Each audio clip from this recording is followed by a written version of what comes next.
The sound of a single gunshot can destroy a life in less than a second.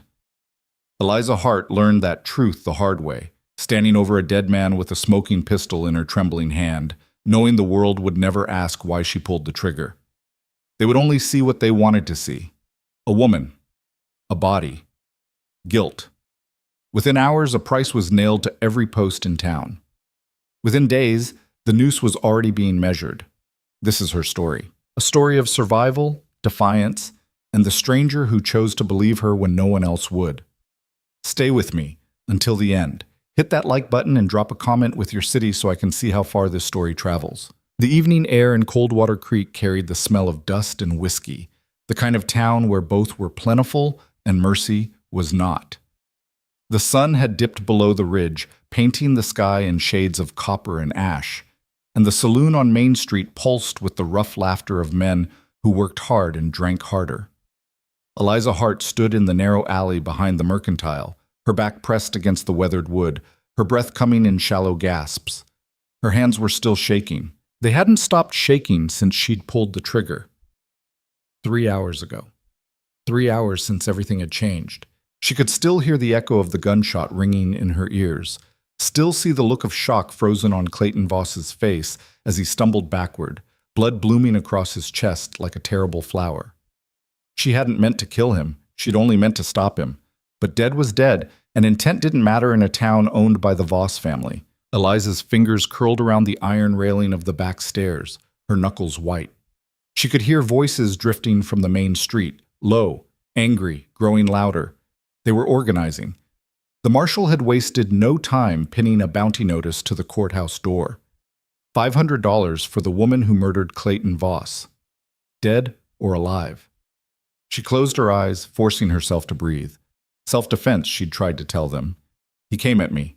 He wouldn't stop. But Marshal Hackett hadn't cared. He'd looked at her with cold, dismissive eyes and said, "Clayton Voss don't force himself on nobody. You're a liar and a killer, girl. Best you turn yourself in before this gets ugly." It was already ugly. Eliza pushed away from the wall and moved deeper into the alley, keeping to the shadows. She didn't have a plan. She didn't have anywhere to go. Her small room above the dress shop was the first place they'd search. Her few friends in town, if she could even call them that, had already made it clear they wouldn't risk their necks for her. "You brought this on yourself, Eliza," Martha Grimsby had hissed through the crack in her door, eyes wide with fear. "Stay away from my house." So she ran. The town wasn't large, but it felt like a maze in the dark. Every footstep seemed too loud. Every shadow seemed to hide an accuser. She turned down a side street, her boots scuffing against the dirt, and froze when she heard the jingle of spurs behind her. "There! I saw her!" Eliza's heart slammed against her ribs. She bolted. Behind her, shouts erupted. Boots pounded the earth. She ran blindly, her skirts tangling around her legs, her lungs burning. She didn't know where she was going, only that she had to keep moving, had to stay ahead of them, had to... A hand shot out from a darkened doorway and grabbed her arm, yanking her sideways. Eliza gasped, her scream caught in her throat as she was pulled into the blackness of a barn. The door slammed shut behind her, and a rough palm clamped over her mouth. "Quiet," a low voice growled in her ear, "unless you want them to find you." She struggled instinctively, panic flooding her veins, but the grip was iron strong. Outside, the voices grew closer, feet stomping past the barn. "Where'd she go?" "Check the stables." "She can't have gone far." Eliza's breath came hard and fast through her nose, her eyes adjusting to the dim light. The man holding her was tall, broad-shouldered, his face shadowed by the brim of a weathered hat. She could feel the strength in his arms, the controlled tension in his body. He waited until the footsteps faded before slowly releasing her. Eliza stumbled back, her hand flying to the small knife tucked in her belt. "Who are you?" The man stepped into a sliver of moonlight filtering through the gaps in the barn wall. He was older than her, maybe 30, maybe more, with a hard, weathered face and eyes that had seen too much. Dark stubble lined his jaw, and a scar cut a thin line through his left eyebrow. "Name's Cole Maverick," he said, his voice rough but steady. "And you're the woman everyone's hunting." Eliza's fingers tightened on the knife handle. "If you're after the bounty..." "If I was after the bounty, you'd already be trussed up and on your way to the marshal." Cole leaned against a wooden post, arms crossed. His gaze was sharp, assessing. I asked you a question earlier. Who are you? Why does it matter? Because I just put my neck on the line pulling you in here, Cole said flatly. And I'd like to know if you're worth the trouble. Eliza's jaw tightened. My name is Eliza Hart, and I didn't murder anyone. That's not what the town's saying. The town's wrong. Her voice cracked, and she hated herself for it. She forced herself to meet his eyes. Clayton Voss attacked me. I defended myself. That's the truth. Cole studied her in silence, his expression unreadable. Outside, the shouts were growing more distant, the search party moving toward the edge of town. Truth doesn't mean much when the most powerful family in the county wants you dead, he said finally. I know. Eliza's voice was barely a whisper. She lowered the knife, exhaustion washing over her like a wave. I know. For a long moment, neither of them spoke. The barn was quiet except for the soft shuffling of horses in their stalls and the distant hum of the night. Cole pushed away from the post. You got anyone? Family? Friends?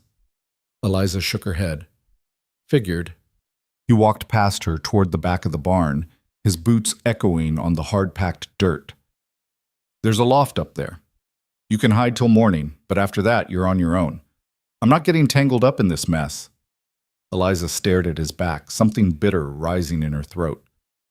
Then why help me at all? Cole paused, his hand on the ladder leading up to the loft. For a moment, she thought he wouldn't answer. Then he glanced over his shoulder, his expression hard. Because I've seen what happens when a town decides someone's guilty before they get a trial, and it ain't pretty. He climbed the ladder without another word. Eliza stood there, alone in the shadows, her hands still trembling. She didn't know why this stranger had helped her. She didn't know if she could trust him. But right now, he was the only thing standing between her and a noose. She followed him up the ladder. The loft was cramped and smelled of hay and dust, but it was hidden, and that was all that mattered. Eliza sat with her back against a wooden beam, her arms wrapped around her knees, staring at the gaps in the roof where starlight bled through. Cole was on the opposite side of the loft, stretched out on a pile of old blankets, his hat pulled low over his eyes. He looked like he was sleeping, but Eliza had a feeling he was very much awake. Why'd you do it? She asked quietly. Cole didn't move. Do what? Pull me in here, risk yourself. Already told you. That's not a real answer. Cole lifted the brim of his hat just enough to look at her. His eyes were dark, unreadable in the dim light. You want a real answer? Eliza nodded. He sighed, sitting up and resting his forearms on his knees. 5 years ago, I rode with a man named Jacob Stern. Good man. Honest. Worked a ranch up north. One day, the owner's son got himself shot in a card game, and Jacob was the last man seen talking to him. Didn't matter that Jacob wasn't even armed. Didn't matter that half the town saw the kid draw first. The family had money, had power, and they wanted blood. Eliza's throat tightened. What happened to him? They hanged him before the circuit judge could even arrive. Cole's voice was flat, emotionless, but there was something cold and hard in his eyes. I was 20 miles away when it happened. By the time I got back, it was over. I'm sorry, Eliza whispered. Sorry doesn't fix anything. Cole leaned his head back against the wall. But I swore I'd never stand by and watch it happen again. So when I saw you running tonight, saw the way they were coming after you like a pack of wolves, he shrugged. Guess old habits die hard. Eliza looked down at her hands. They'd finally stopped shaking. They're going to hang me too, aren't they? If they catch you, yeah, probably. Then I can't stay here. No, Cole agreed. You can't. Eliza's mind raced. She had no horse, no money, no supplies. The wilderness beyond Coldwater Creek was brutal and unforgiving, especially this time of year, but staying meant death. I'll leave before dawn, she said quietly. Head into the mountains. Maybe I can lose them in the high country. You ever been in the mountains? No. You got a rifle? A bedroll? Food? No. Cole exhaled slowly, shaking his head. You won't last 3 days. Then I'll die out there instead of at the end of a rope. Eliza's voice was steady now, resolved. At least it'll be on my terms. Cole was quiet for a long time. When he finally spoke, his voice was low, almost reluctant. There's another option. Eliza looked up sharply. What? I know the mountains. I've got supplies, a horse, and a rifle. If you're serious about running, I can get you out of here alive." Her breath caught. "Why would you do that?" "Because you're right. If you go alone, you'll die." Cole met her eyes, and for the first time, she saw something raw in his expression, something that looked almost like guilt. "And I'm tired of watching people die when I could have done something to stop it." Eliza stared at him, her heart pounding. This man was a stranger. She didn't know him, didn't know if she could trust him. But he was offering her something no one else in this town would. A chance. "If you help me," she said slowly, "you'll be an outlaw too. They'll come after you. Let them." "Cole, I've been running from my past for 5 years, Eliza. Maybe it's time I stopped running and started fighting." His jaw tightened. "Besides, I've got nothing left to lose." Eliza's throat burned. She wanted to argue, to tell him he didn't owe her anything, that he should save himself, but the words wouldn't come. Because the truth was, she needed him, desperately. "Okay," she whispered. "Okay." Cole nodded once, sharp and final. "We leave at first light. Get some rest while you can." But Eliza didn't sleep. She sat in the darkness, listening to the distant sounds of the town, and wondered if she'd just made a deal with her salvation, or her doom. Bet. Dawn came cold and gray, the sky bruised with clouds that promised rain. Cole moved through the barn with quiet efficiency, saddling his horse, a sturdy roan mare named Ash, and packing supplies into worn saddlebags. Eliza watched from the loft, her stomach twisting with nerves. "You coming down, or are you planning to live up there?" Cole called.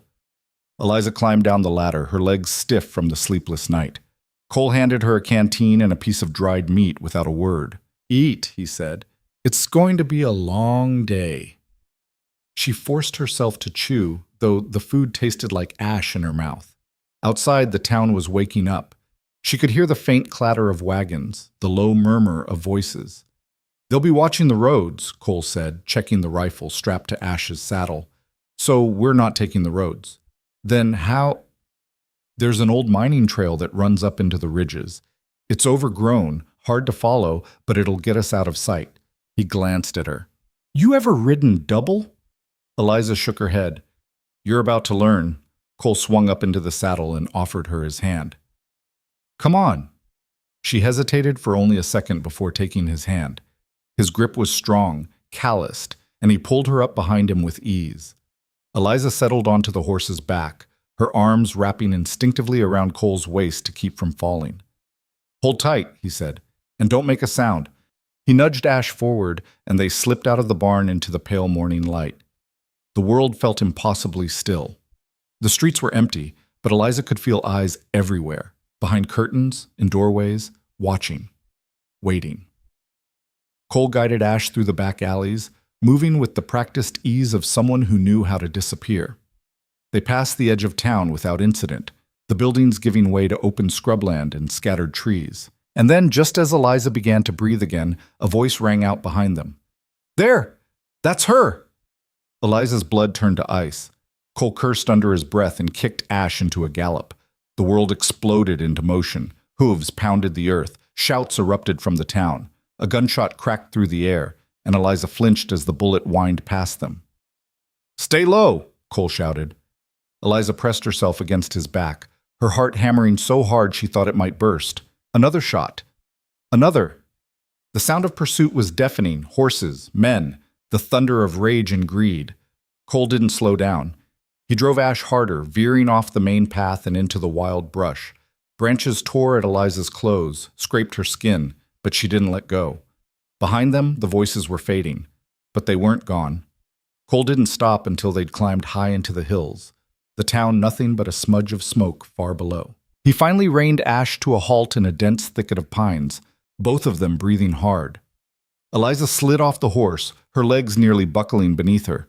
She leaned against a tree, gasping for air. "They'll follow," she managed. "I know." Cole dismounted, his expression grim. He pulled the rifle from its holster and checked the ammunition. "But they'll have to find us first. And if they do?" Cole looked at her, his eyes hard and unflinching. "Then we fight."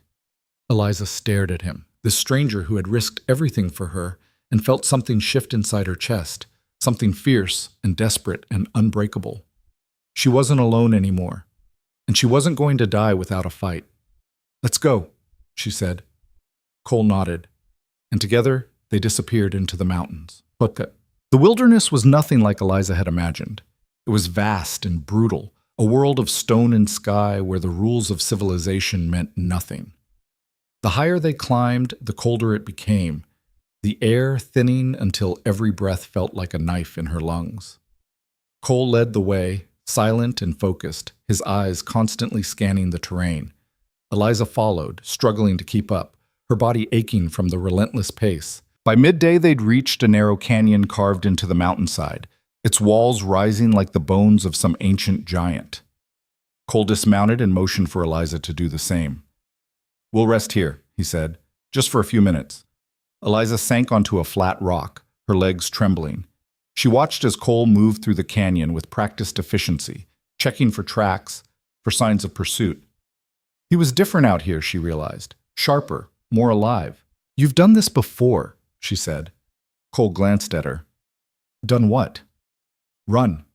Hide." He didn't answer right away. He just stood there, staring out at the endless expanse of wilderness, his expression unreadable. "Yeah," he said finally. "I have." "Why?" "Because staying still gets you killed." Eliza wanted to ask more, to understand the man who had become her lifeline, but something in his tone told her to let it go. Instead, she asked, "How far do we have to go?" "Far enough that they can't find us." Cole turned to face her, his eyes hard. "And that means weeks, maybe months in country that doesn't forgive mistakes." "I can handle it." "Can you?" There was no mockery in his voice, only a cold, brutal honesty. "Because out here, there's no second chances. No help. No mercy. If you fall, I can't carry you. If you freeze, I can't save you. You understand that?" Eliza met his gaze, her jaw set. "I understand." Cole studied her for a long moment, then nodded. "Good. Because the only way we survive this is if we both keep moving." He offered her his hand and she took it. They rode deeper into the mountains, leaving the world behind. Night fell fast in the high country, the temperature plummeting as the sun disappeared behind the peaks.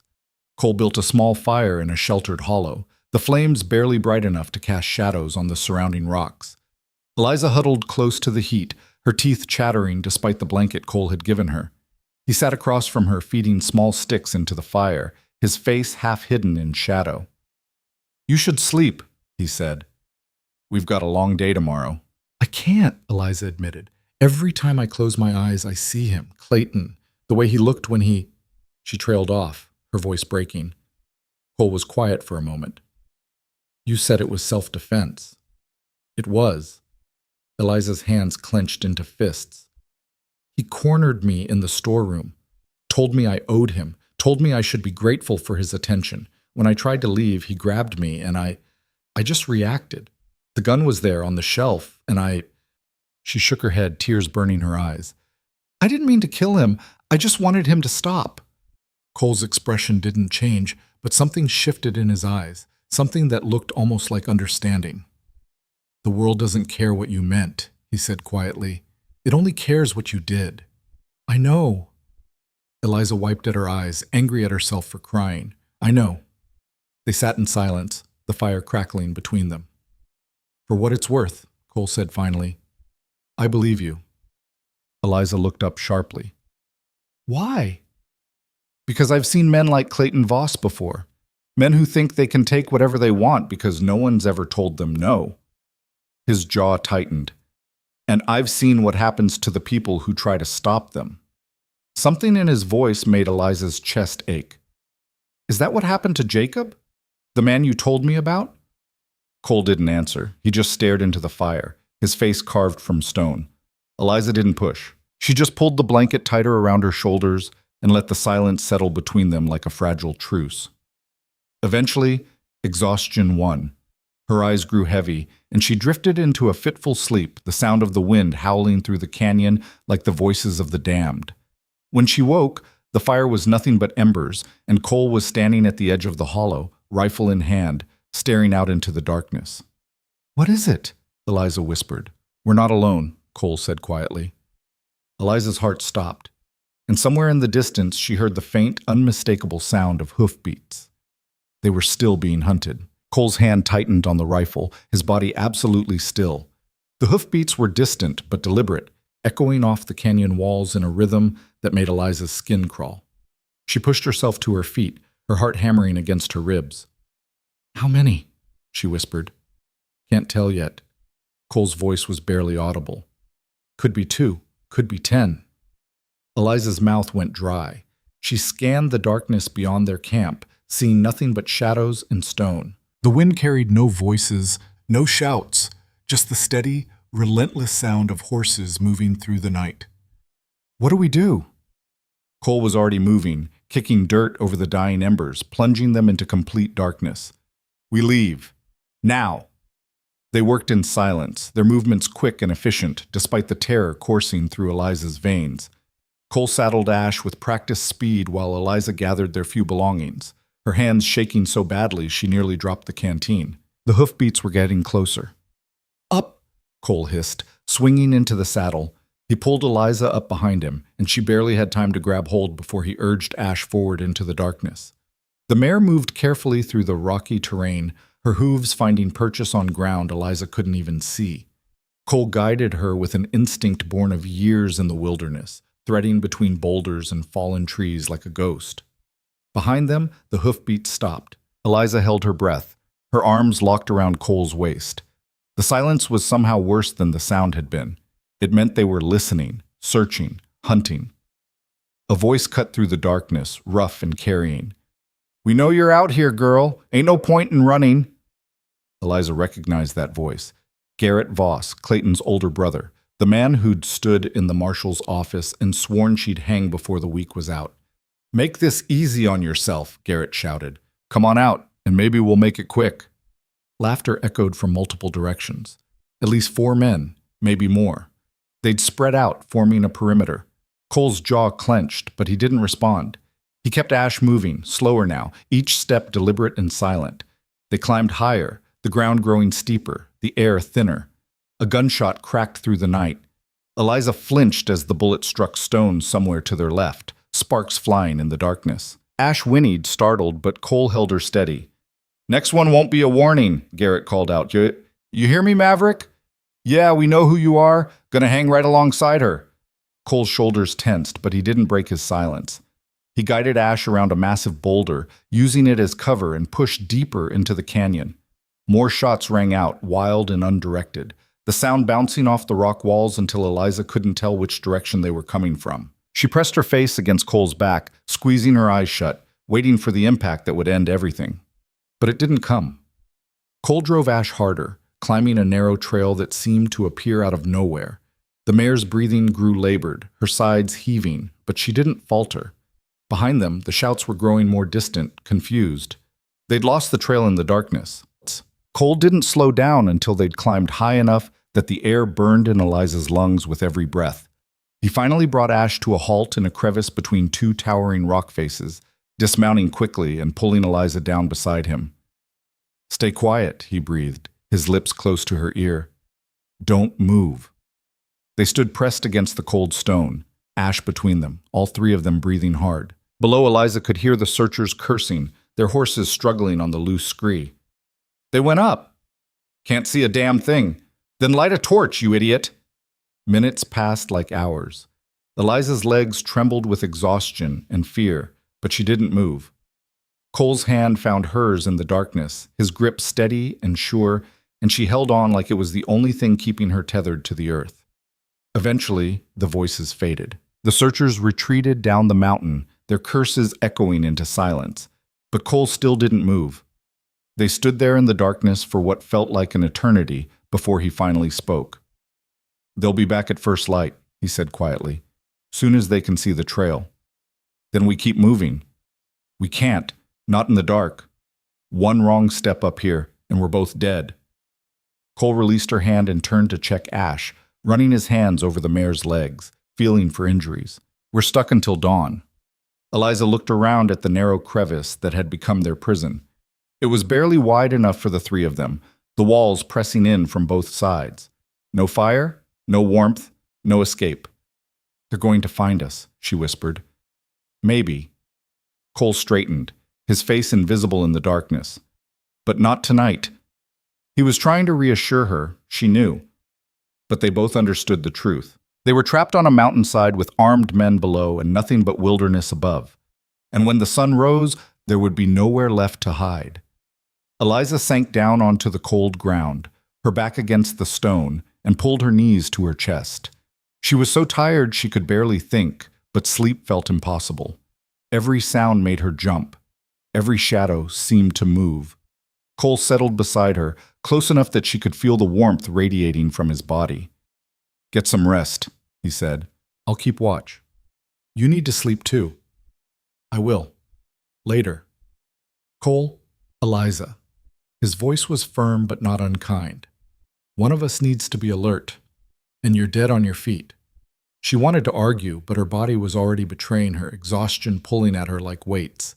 She leaned her head back against the rock, and despite everything, the cold, the fear, the men hunting them in the darkness, her eyes began to close. The last thing she felt before sleep claimed her was Cole's coat settling over her shoulders, his warmth seeping into her frozen bones. When she woke, pale gray light was bleeding into the sky, and Cole was standing at the mouth of the crevice, rifle in hand, staring down at the valley below. Eliza pushed herself upright, every muscle in her body screaming in protest. "What do you see?" "Campfire, about half a mile down." Cole's voice was tight. "They're waiting for us." Eliza joined him at the edge, careful not to silhouette herself against the sky. Below, she could see the small orange glow of flames and the dark shapes of men moving around it. "How many?" "6, maybe 7. Cole lowered the rifle. "More than I'd hoped." "Can we go around them?" "Not without being seen. The terrain's too open." He turned to look at her, his face drawn and shadowed with exhaustion he wouldn't admit to. "There's only one way out of here, and it's up." Eliza's stomach dropped. "Up where?" "There's a pass through the peaks. Steep, dangerous, but it'll take us over the ridge and down the other side. They won't be able to follow on horseback." "And we can." Cole's expression was grim. "We'll have to leave Ash behind." The words hit Eliza like a physical blow. She looked at the mare who had carried them this far, who had trusted Cole through the darkness and the gunfire. "We can't. We don't have a choice." Cole's voice was hard, but she could hear the pain beneath it. "She can't make that climb, and if we try to take her, we'll all die." Eliza wanted to scream, to rage against the unfairness of it all.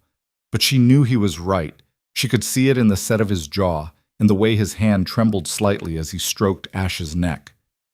"I'm sorry," she whispered. Cole didn't respond. He just began unpacking the saddlebags, dividing their supplies into 2 packs they could carry. He worked in silence, his movements mechanical, and Eliza understood that this was killing him in ways she couldn't fully grasp. When everything was ready, Cole led Ash out of the crevice and down a small slope to a sheltered area with grass and water. He removed her saddle, checked her over one final time, then stepped back. "Go on," he said quietly. "Get." Ash just looked at him, her dark eyes patient and trusting. Cole's jaw tightened. He picked up a stone and threw it, not at her, but near enough to startle. "I said get!" The mare tossed her head and trotted a few steps away, then stopped and looked back. "Go!" Cole's voice cracked. He threw another stone, harder this time. "You're free! Now get out of here!" Ash finally turned and moved away, disappearing into the brush. Cole stood there watching until she was gone, his fists clenched at his sides. Eliza didn't know what to say, so she said nothing. She just shouldered her pack and waited. When Cole finally turned back to her, his face was a mask. "Let's move." They began to climb. The pass Cole had mentioned wasn't a pass at all. It was a nightmare of loose rock and sheer drops that made Eliza's head swim every time she looked down. They moved slowly, testing each handhold, each footstep, knowing that one mistake would send them tumbling hundreds of feet to the rocks below. Eliza's hands were raw and bleeding within the first hour. Her lungs burned, her legs shook with every step. But she didn't stop. She couldn't. Behind them, she could hear shouts. The men below had spotted them. "Keep moving," Cole called back to her. He was several yards ahead, finding the path, marking the safe routes. "Don't look down!" A gunshot echoed through the peaks, and rock exploded near Eliza's head. She gasped, pressing herself flat against the mountainside. "They're shooting at us!" "They're wasting ammunition." Cole didn't slow down. "They can't hit us from that angle. Just keep climbing." Another shot. Another. The bullets went wild, ricocheting off stone, but the message was clear. The men below weren't giving up. Eliza forced herself to keep moving, her fingers finding cracks in the rock, her feet searching for purchase. The wind howled around them, threatening to tear them from the mountain face. Below, the valley stretched out like a painted canvas, beautiful and deadly. "Almost there!" Cole shouted.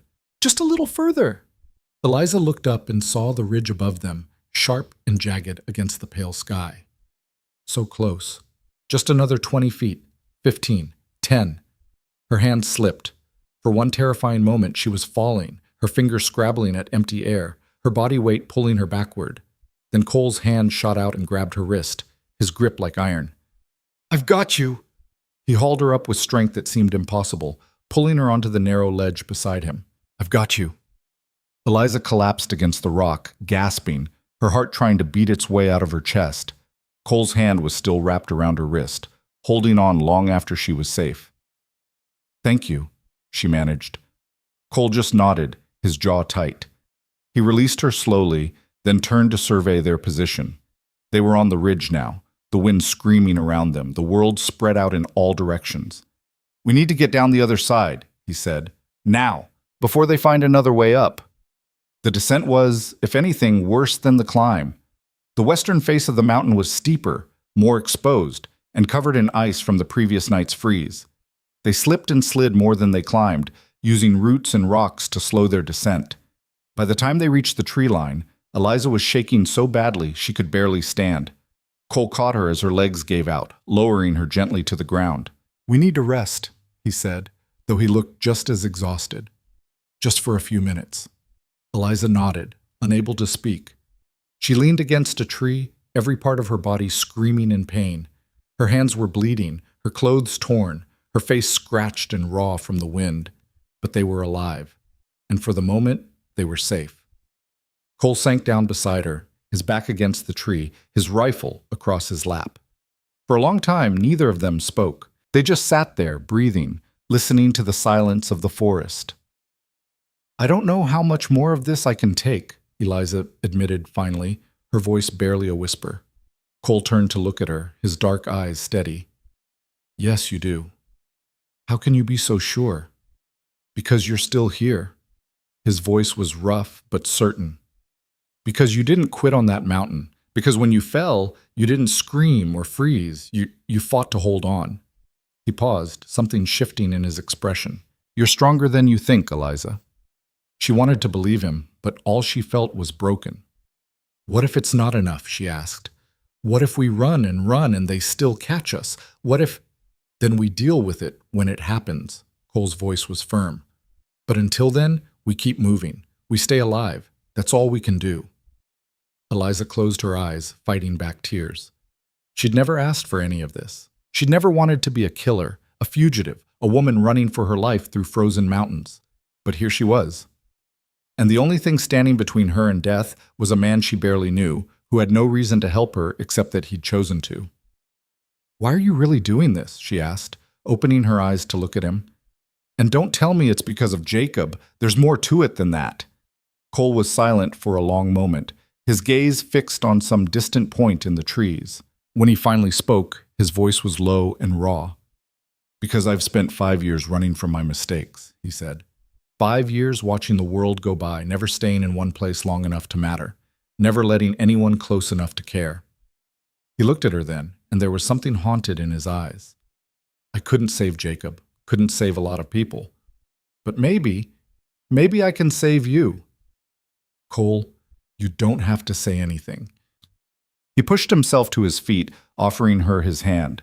"Come on, we've got a lot of ground to cover before nightfall." Eliza took his hand and let him pull her up. But as they gathered their packs and prepared to move again, she found herself looking at him differently. This wasn't just about survival anymore. This was about two broken people trying to outrun their pasts, trying to find something worth holding on to in a world that wanted them dead. And somewhere in the back of her mind, a small voice whispered that maybe, just maybe, they'd already found it. They walked in silence through the afternoon, the forest thick and dark around them. Cole moved with the confidence of someone who'd spent half his life in the wilderness, reading signs in broken branches and disturbed earth that Eliza couldn't begin to understand. She followed in his footsteps, literally, placing her boots where his had been, trusting him to lead them safely through terrain that seemed to shift and change with every step. As the sun began to set, painting the sky in shades of amber and violet, Cole stopped at the edge of a small clearing. A stream cut through the center, its water clear and cold. "We'll camp here tonight," he said. "Water, cover, defensible position." Eliza nodded, too exhausted to question him. She dropped her pack and sank onto a fallen log, her muscles trembling with fatigue. Cole set about making camp with practiced efficiency, building a small fire that wouldn't give off too much smoke, setting snares for rabbits, filling the canteen. Eliza watched him work, marveling at how natural it all seemed to him. "You really have been doing this for a long time," she said. "Long enough to know what works." Cole knelt beside the fire, feeding it carefully. "My father was a trapper. Taught me to read the land before I could read a book." "Where is he now?" "Dead. Took sick when I was 16. Cole's voice was a matter of fact, but there was an edge to it. "After that, I just drifted. Worked ranches, rode with cattle drives, did whatever paid. Never stayed anywhere long." "Sounds lonely." It was. He looked up at her, the firelight casting shadows across his face. "Still is, most of the time." Eliza understood that loneliness. She'd felt it her whole life, even surrounded by people in Coldwater Creek. The feeling of being separate, untethered, never quite belonging anywhere. "I came to Coldwater Creek 2 years ago," she said quietly. "After my parents died. I had an aunt there, or so I thought. Turned out she'd passed 6 months before I arrived." She stared into the flames. "I stayed anyway. Took work at the dress shop. Thought maybe I could build something, make a life. And then Clayton Voss decided you were his property." The bitterness in Cole's voice matched the anger in Eliza's heart. "He'd been making comments, following me. Everyone saw it, but no one said anything, because he was a Voss." She wrapped her arms around herself. "That day, he cornered me in the back room, said I'd been leading him on, said I owed him for all the attention he'd given me. When I tried to leave, he grabbed me, and I just reacted. The gun was right there on the shelf, and I—" Her voice broke. Cole was beside her in an instant, his hand on her shoulder, solid and grounding. "You don't have to tell me the rest," he said quietly. "I know how these things go." "I killed him, Cole. I took a life." "You defended yourself. There's a difference." "Is there?" Eliza looked at him, tears streaming down her face. "Because I can still see his face, can still hear the sound, and I don't know if I'll ever be able to forget it." Cole's hand tightened on her shoulder. "You won't forget. I won't lie to you about that. But you'll learn to live with it, because you had no choice. He didn't give you one." They sat in silence, the fire crackling between them, and slowly, Eliza felt something in her chest begin to unclench. For the first time since that terrible day, someone had looked at her without judgment, without condemnation. Someone believed her. "Get some sleep," Cole said finally, his voice gentle. "I'll take first watch." This time Eliza didn't argue. She curled up near the fire, using her pack as a pillow, and let exhaustion pull her under. Her dreams were dark and fragmented, images of blood and ropes and Clayton's face twisted in death. But underneath it all, she felt something else. A presence, steady and strong. Keeping watch while she slept, keeping her safe. She woke once in the dead of night to find Cole still awake, sitting with his back to a tree, rifle across his lap, staring into the darkness. His face was drawn, haunted, and she realized that he probably never slept through the night anymore, that he carried ghosts of his own. "Cole," she whispered. He turned, instantly alert. "What's wrong?" "Nothing, I just— Thank you." Something softened in his expression. "Get some rest, Eliza." She closed her eyes again, and this time her dreams were quieter, Morning came with frost on the ground and their breath misting in the cold air. Cole had already caught 2 rabbits in his snares, and they cooked them over the fire, eating in silence. "How much further?" Eliza asked, gnawing on a piece of tough meat. "To where?" "To wherever we're going." Cole was quiet for a moment. "There's a settlement about 3 days northwest of here, prospector camp mostly. Rough place, but the law doesn't reach that far. We can rest there, resupply, figure out our next move." "And then?" "Then we keep moving, stay ahead of them." "For how long?" Cole met her eyes. "As long as it takes." Eliza wanted to ask what that meant. How long could they run? Weeks? Months? Years? But she already knew the answer. They could run forever, and it still might not be enough. They broke camp and moved out, heading northwest through dense forest that seemed to close in around them. The terrain was brutal. Steep hills, thick underbrush, streams swollen with snowmelt that soaked them to the bone. But Cole pressed on, relentless, and Eliza matched him step for step. On the second day, they heard voices. Cole froze, his hand shooting up to stop Eliza. They stood absolutely still, listening. The voices were distant, but getting closer. Men, laughing, talking about the weather, about the quality of whiskey in the last town, about that bounty. $500 for some girl who shot Clayton Voss. Eliza's blood turned to ice. "You believe that story?" another voice asked. "That she just up and murdered him?" "Don't matter what I believe. Money's money." "Heard she had help, some drifter named Maverick." "Yeah, well, they're both dead by now. Probably froze to death in the high country." The voices faded as the men passed, oblivious to the fact that their quarry was less than 50 yards away, hidden behind a thick stand of pines. Cole waited until the sound had completely disappeared before he moved. When he did, his face was grim. "Word's spreading," he said quietly. "They're putting bounties in other towns." "Which means more hunters." "Yeah." Eliza felt something cold settle in her stomach. "We can't run forever." "No," Cole agreed. "But we can run far enough." They pushed harder after that, barely stopping to rest, driven by the knowledge that every town, every settlement, every lonely prospector could be an enemy now. The price on their heads had made them fair game. By the third day, Eliza was running on pure stubbornness. Her feet were blistered, her body pushed far beyond its limits. But she kept moving, kept following Cole through the wilderness, because stopping meant dying.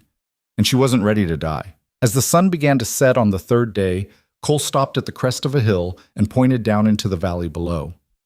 Eliza followed his gaze and saw it, a scattered collection of rough buildings and tents, smoke rising from a dozen fires. The prospector camp. "We made it," she breathed.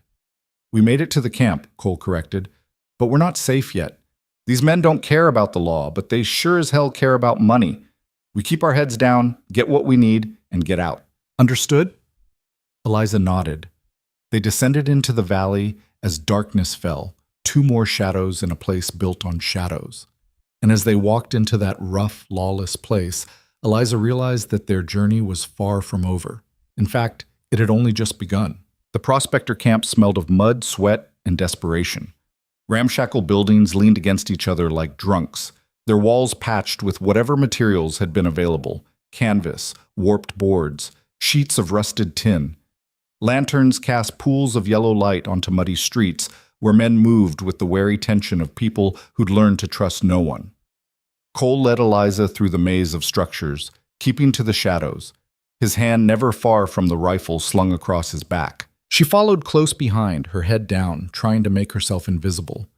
They passed a saloon where raucous laughter spilled out into the night along with the tinny sound of an out-of-tune piano.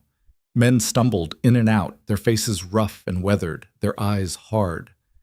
None of them gave Eliza and Cole more than a passing glance, too absorbed in their own struggles to care about strangers. "There," Cole murmured, nodding toward a small building at the edge of the camp. A faded sign above the door read "General Supply" in letters barely visible in the dim light. They slipped inside, a bell jangling above the door. The shop was cramped and cluttered, shelves packed with everything from mining equipment to canned goods to threadbare blankets.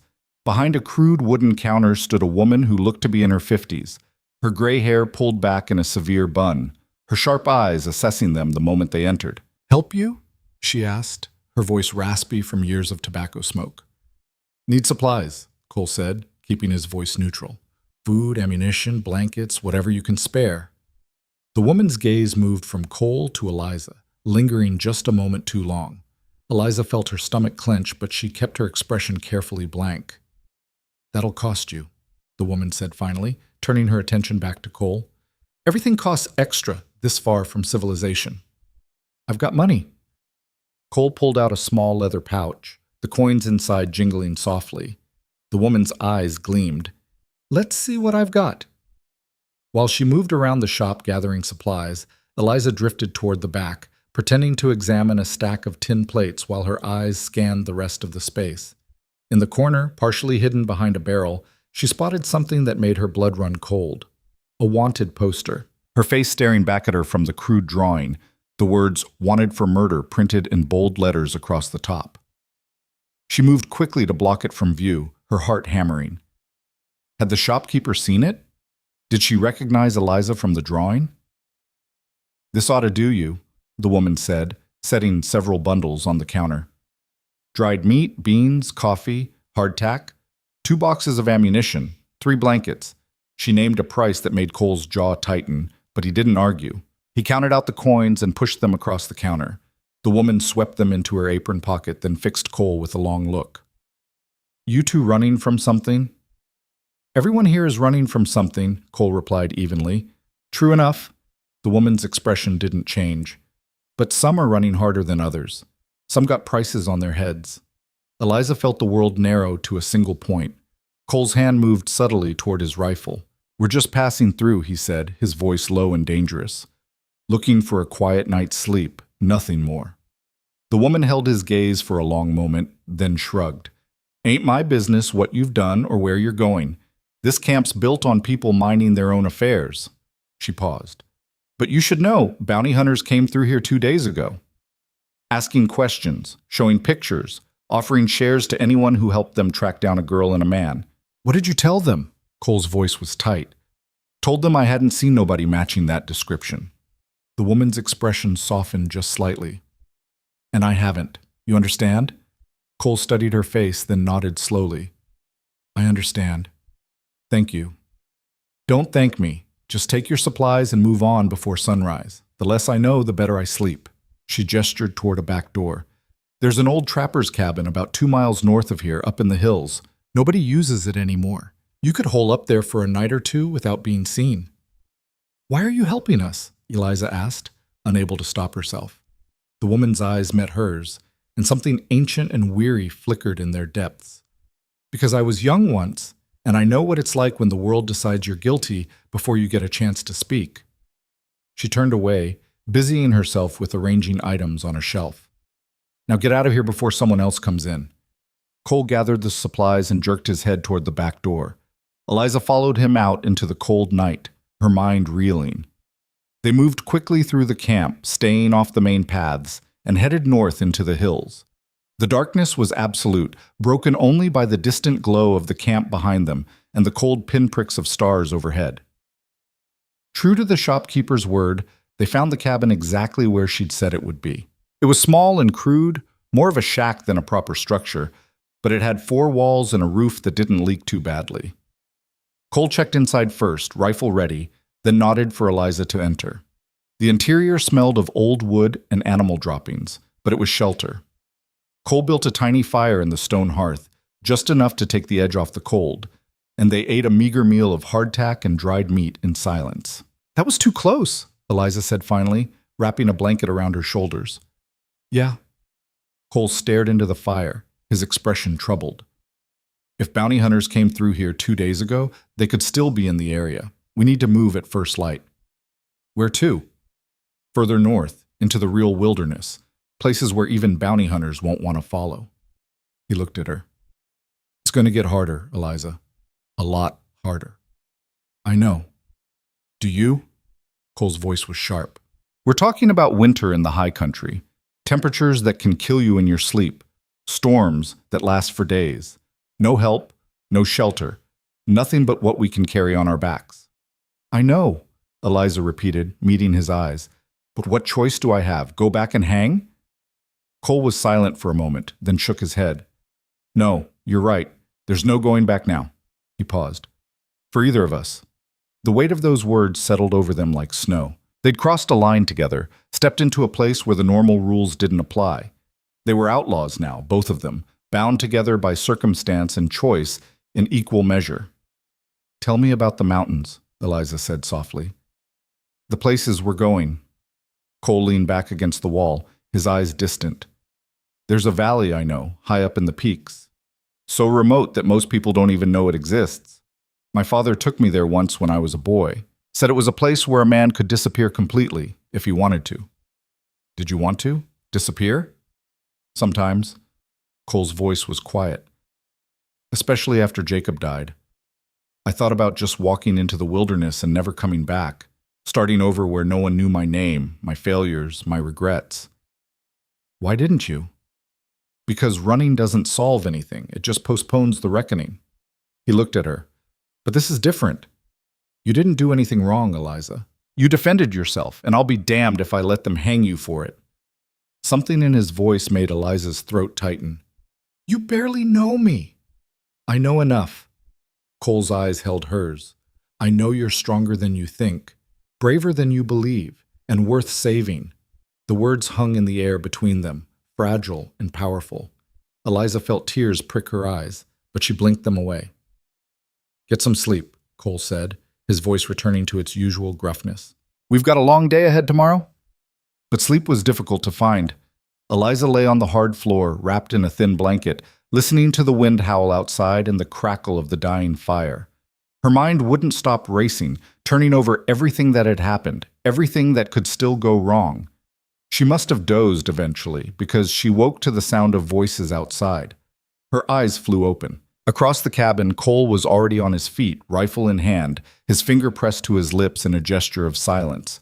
The fire had burned down to embers, leaving them in near total darkness. The voices grew closer. Swear I saw smoke coming from up here. You're seeing things. Nobody's used this cabin in years. I'm telling you, someone's here. Eliza's heart hammered against her ribs. Cole moved to the window, peering out through a crack in the boards. His face was tense, calculating. How many? Eliza whispered, so quietly the words were barely sound. Cole held up 3 fingers.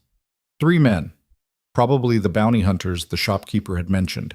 Probably armed and dangerous and eager for that $500. What do we do? Eliza breathed. Cole turned to her, his eyes hard.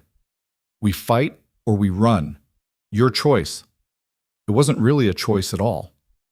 Fighting 3 armed men would be suicide. But running in the dark, through unfamiliar terrain, could be just as deadly. Before Eliza could answer, the door slammed open. A man stood silhouetted in the doorway, his rifle raised. Well, well, what do we have here? Cole's rifle came up in a single smooth motion, aimed directly at the intruder's chest. Back away, now! The man laughed, a harsh, ugly sound. You're outnumbered, friend. My partners are right outside. You shoot me, they'll cut you down before you can blink. Maybe, Cole said coldly, but you'll still be dead. That math work for you? The man's smile faltered. Behind him, Eliza could see movement, the other 2 men positioning themselves on either side of the door. We don't want trouble, one of them called out. Just hand over the girl, and you can walk away from this. Not happening, Cole replied. $500 says otherwise, and we're willing to share if you cooperate. I said no. The tension in the cabin was suffocating. Eliza could feel her pulse in her throat, her palms slick with sweat despite the cold. Any second now, someone was going to pull a trigger, and then it would all be over. Cole must have felt it too because his voice changed, became softer, more reasonable. You boys really want to die for $500? Split 3 ways, that's what? 160 some each? Doesn't seem worth it to me. It's more than we'll make in 6 months of prospecting, the man in the doorway said. But there was uncertainty in his voice now. True, Cole agreed, but you have to live long enough to spend it.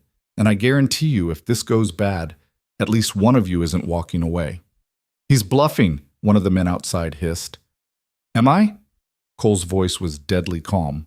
You willing to bet your life on it? The standoff stretched on, seconds feeling like hours. Eliza barely dared to breathe. Then, From somewhere in the distance, a sound cut through the night. Hoofbeats. Multiple horses, moving fast. "What the hell?" one of the men outside muttered. The hoofbeats grew louder, accompanied now by voices shouting. The man in the doorway turned his head, distracted for just a second. Cole moved. He lunged forward, slamming the butt of his rifle into the man's face. The bounty hunter went down hard, his own weapon clattering to the floor. Cole grabbed Eliza's arm and pulled her toward the back of the cabin where a small window stood open. "Go!" he shouted. Eliza didn't hesitate. She scrambled through the window, dropping into the cold night air just as gunshots erupted behind her. Cole came through right after, landing beside her in a crouch. "Run!" They sprinted into the darkness, branches whipping at their faces, rocks turning under their feet. Behind them, chaos had erupted, men shouting, more gunshots, the confusion of multiple parties converging on the same spot. Cole grabbed Eliza's hand and pulled her sharply to the left, off any visible path, into dense undergrowth that tore at their clothes and skin. They crashed through the forest like wounded animals, not caring about stealth, only distance. They ran until Eliza's lungs were on fire, until her legs threatened to give out, until the sounds of pursuit had faded into the wind. Only then did Cole slow, pulling her down behind a massive fallen tree. They huddled there in the darkness, gasping for air, listening. Nothing. Just the whisper of wind through pine branches and the hammering of their own hearts. "Who were those other riders?" Eliza panted. "Don't know. Don't care." Cole's breathing was ragged. "Could be more hunters. Could be the Voss family's men. Doesn't matter. We're not sticking around to find out." "The supplies? Gone. We left everything in the cabin." Cole's voice was grim. "We're back to nothing." Eliza felt despair wash over her. All that risk, all that money spent, and they were right back where they'd started. Worse, actually, because now they'd been seen, identified, hunted. "I'm sorry," she whispered. "Don't be." Cole's hand found hers in the darkness, squeezed once. "We're alive. That's what matters." They stayed hidden behind the fallen tree until the first gray light of dawn began to seep through the forest. Cole finally stood, his body moving stiffly, and helped Eliza to her feet. "We head north," he said. "Into the deep wilderness. No more camps, no more people. Just us and whatever we can live off the land." "Can we make it?" Cole looked at her, and in the pale morning light she saw something fierce and determined in his face. "We have to." They walked all day, pushing deeper into country that grew wilder and more hostile with every mile. The trees here were ancient, their trunks thick as houses, their canopy blocking out the sky. The ground was a tangle of roots and rocks and fallen branches, making every step treacherous. By nightfall, they were exhausted, hungry, and completely lost to the world they'd left behind.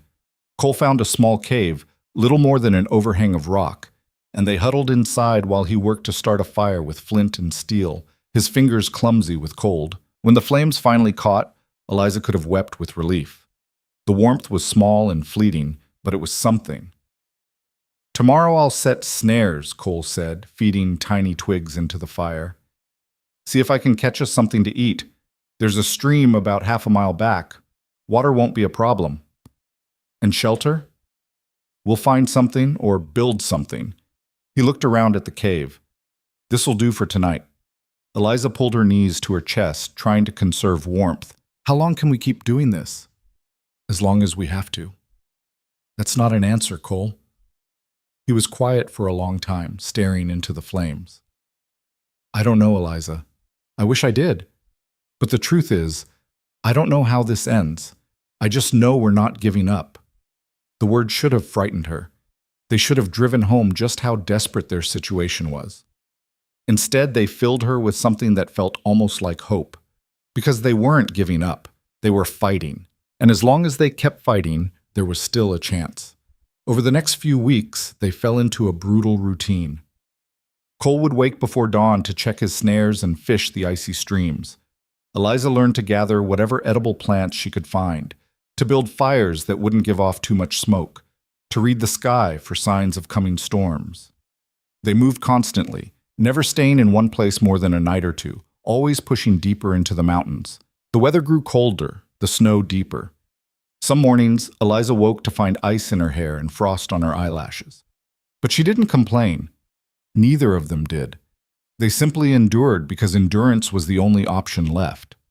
Cole taught her things in those frozen weeks: how to move silently through the forest, how to tell which tracks were fresh and which were old, how to make a shelter from pine branches and snow. He showed her which plants would kill her and which would sustain her, which water was safe to drink and which would leave her sick and dying. And slowly, impossibly, Eliza began to change.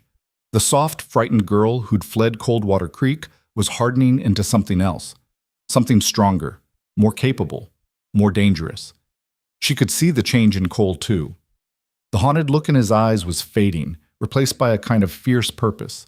Out here, in the wilderness, fighting for survival every single day, he seemed more alive than she'd ever seen him. One night, as they sat by a small fire in a snow cave Cole had built, she asked him about it.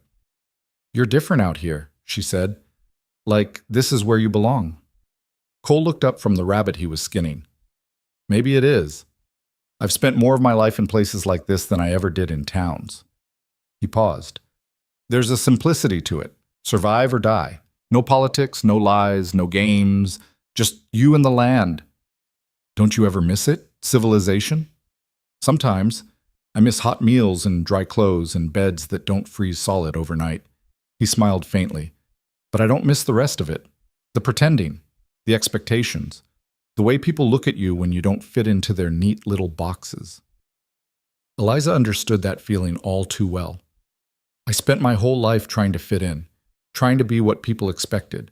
The dutiful daughter, the respectable young woman, the perfect seamstress who never caused trouble." She looked at her hands, rough and scarred now from weeks of hard living. "And look where it got me." "It got you here," Cole said quietly. "Alive. Free. On your own terms." "Free?" Eliza laughed, but there was no humor in it. "We're running for our lives, Cole. We're hunted. How is that freedom?" "Because you're making your own choices. You're not letting them define you, judge you, control you." His eyes met hers across the fire. "You're fighting back. That's more freedom than most people ever know." The words settled into Eliza's chest, warm and solid. Maybe he was right. Maybe this brutal existence, this constant struggle, was a kind of freedom. The freedom to be exactly who she was, without apology or pretense. The freedom to survive on her own terms. "Thank you," she said softly. "For what?" "For seeing me, for believing me, for—" She trailed off, not quite sure how to finish. "For being here," Cole finished for her. "Yeah, I know." He went back to his work, but there was something different in his expression, something softer. Winter deepened around them, brutal and unforgiving. There were days when the cold was so intense that Eliza couldn't feel her fingers or toes, when the wind cut through their inadequate clothes like knives, when she wondered if they'd both simply freeze to death in their sleep. But they didn't die. They kept moving, kept fighting, kept surviving. And somewhere in the long frozen nights, huddled together for warmth, something shifted between them. It wasn't just survival anymore. It wasn't just Cole protecting Eliza or Eliza depending on Cole. It was partnership, trust, something deeper and more fundamental than words could express. One particularly brutal night, when the temperature had dropped so low that their breath froze in the air and the fire could barely keep burning, Cole pulled Eliza close against him, wrapping his coat around both of them. "We're going to make it," he said, his voice rough. "You hear me? We're going to survive this." Eliza pressed her face against his chest, feeling the steady beat of his heart. "I believe you." And she did. Against all logic, against all odds, she believed him. Because Cole Maverick had never lied to her. He'd never promised her things he couldn't deliver. He'd been brutally honest about their chances, about the dangers, about the cost of the path they'd chosen. But he'd also shown her, day after day, that he would fight for her, that he would stand beside her, that he would rather freeze to death in the wilderness than let her face the noose alone. That was worth more than any promise. That was worth everything. The weeks bled into months, and slowly, almost imperceptibly, the weather began to shift. The days grew fractionally longer, the snow started to melt in patches. Spring was coming, distant but inevitable. They'd survived the winter. They'd survived. The first wildflowers appeared in early April, tiny purple blooms pushing through the last patches of snow like declarations of defiance. Eliza knelt beside them, her fingers tracing the delicate petals, and felt something crack open inside her chest. They'd made it. Against every odd, through every impossible night, they'd survived. Cole stood a few yards away, surveying the valley they'd claimed as their own. It was the place he'd told her about months ago. Remote, hidden, accessible only through a narrow pass that would be invisible to anyone who didn't know exactly where to look. A stream cut through the center, swollen with snowmelt, and the surrounding peaks rose like sentinels, protecting them from the world beyond. "We can build here," he said, his voice carrying a note of something Eliza had never heard before. Hope, maybe. Or possibility. "Make a real shelter before next winter comes." Eliza stood, brushing dirt from her knees. Her clothes were patched and worn, held together more by determination than thread. Her hands were calloused, her face weathered by wind and sun. She looked nothing like the frightened seamstress who'd fled Coldwater Creek 6 months ago. "A real shelter," she repeated, testing the words. "You mean staying here? Not running anymore?" "For a while, at least." Cole turned to face her. "We're far enough out that no one's going to stumble across us by accident, and anyone looking for us will have given up by now. It's been half a year, Eliza. The bounty hunters have moved on to easier prey." The idea felt strange, almost dangerous. They'd spent so long moving, hiding, running, that the thought of staying in one place seemed like tempting fate. But Cole was right. They couldn't run forever. And this valley, isolated and beautiful in its harsh way, felt as safe as anywhere could be. "Okay," she said, "we stay." Something shifted in Cole's expression, a tension releasing that she hadn't even realized he'd been carrying. "We'll need to work fast, get a cabin built before the weather turns again, hunt enough meat to dry for winter, gather supplies. I can help." "I know you can." Cole's eyes met hers, and there was respect in his gaze. Not the polite, dismissive respect men offered women in civilized places, but something real and earned. "You've proven that 100 times over." They spent the next weeks working from dawn until dusk, building a life from nothing. Cole felled trees with an axe he'd fashioned from scavenged metal and a sturdy branch. Eliza learned to strip bark, to notch logs, to think in terms of angles and load-bearing walls instead of hemlines and buttonholes. The cabin took shape slowly, one log at a time, one stone for the chimney stacked upon another. It was rough work that left them both exhausted and sore, but there was satisfaction in it, in creating something solid and real with their own hands. On the day they finally raised the roof, a simple structure of split logs and packed earth, Cole stood back and surveyed their work with something approaching pride. "It's not much," he said, "but it'll keep us dry and warm." "It's perfect," Eliza replied, and meant it. Because this wasn't just a shelter. It was proof that they could build something, that they weren't just running and hiding and barely surviving. They were living, on their own terms. That night, they slept inside for the first time, on a floor of packed earth covered with pine boughs. No more snow caves or hollow logs or nights spent shivering in the open. They had walls, a door, a roof over their heads. Eliza lay in the darkness, listening to Cole's steady breathing from the other side of the cabin, and felt something unfamiliar settle over her. Peace, maybe, or the beginning of it. The days fell into a rhythm after that. Cole would hunt and fish while Eliza tended a small garden she'd started near the stream, coaxing vegetables from seeds they'd carried through the winter, wrapped in oilcloth and precious as gold. She learned which wild plants could be eaten, which could be used for medicine, which would attract game. They rarely spoke about the past, about Coldwater Creek, about Clayton Voss, about the life Eliza had lost and the choices Cole had made. It was as if by unspoken agreement they'd decided to let those ghosts rest. Out here, none of it mattered. Out here, they were simply two people building a life. But late one evening, as they sat by the fire outside the cabin, watching stars emerge in the darkening sky, Cole broke the silence. "Do you ever regret it?" he asked quietly. "Pulling that trigger?" Eliza was quiet for a long moment, considering. "I regret that it came to that he didn't leave me a choice." She looked at her hands, remembering how they'd shaken that day. "But no, I don't regret defending myself. I don't regret surviving." "Good." Cole's voice was firm. "You shouldn't." "Do you regret helping me?" Cole turned to look at her, his face half in shadow, half illuminated by firelight. "Not for a second." Even though it cost you everything? Your freedom, I didn't have freedom, Eliza. I had existence. I was drifting, waiting for something to give my life meaning. He paused, and when he spoke again, his voice was rough with emotion. You gave me that. This, he gestured to the valley around them, gave me that. Purpose. A reason to wake up every morning. Eliza's throat tightened. Cole? I'm not good with words, he said quickly. Never have been. But I need you to know, these past months, fighting to keep you alive, keep us both alive. I haven't felt this alive myself in years, maybe ever. The confession hung in the air between them, vulnerable and powerful. Eliza felt her heart hammering against her ribs, felt the weight of everything unspoken pressing down on her chest. I feel it too, she whispered. Whatever this is. Cole reached across the space between them, his hand finding hers. His palm was calloused, scarred, strong. She laced her fingers through his, holding on. They sat like that as the stars wheeled overhead, two people who'd found each other in the worst possible circumstances and somehow made something beautiful from the wreckage. Summer arrived in a rush of green and gold, transforming the valley into something almost Eden-like. The stream ran clear and cold, full of fish.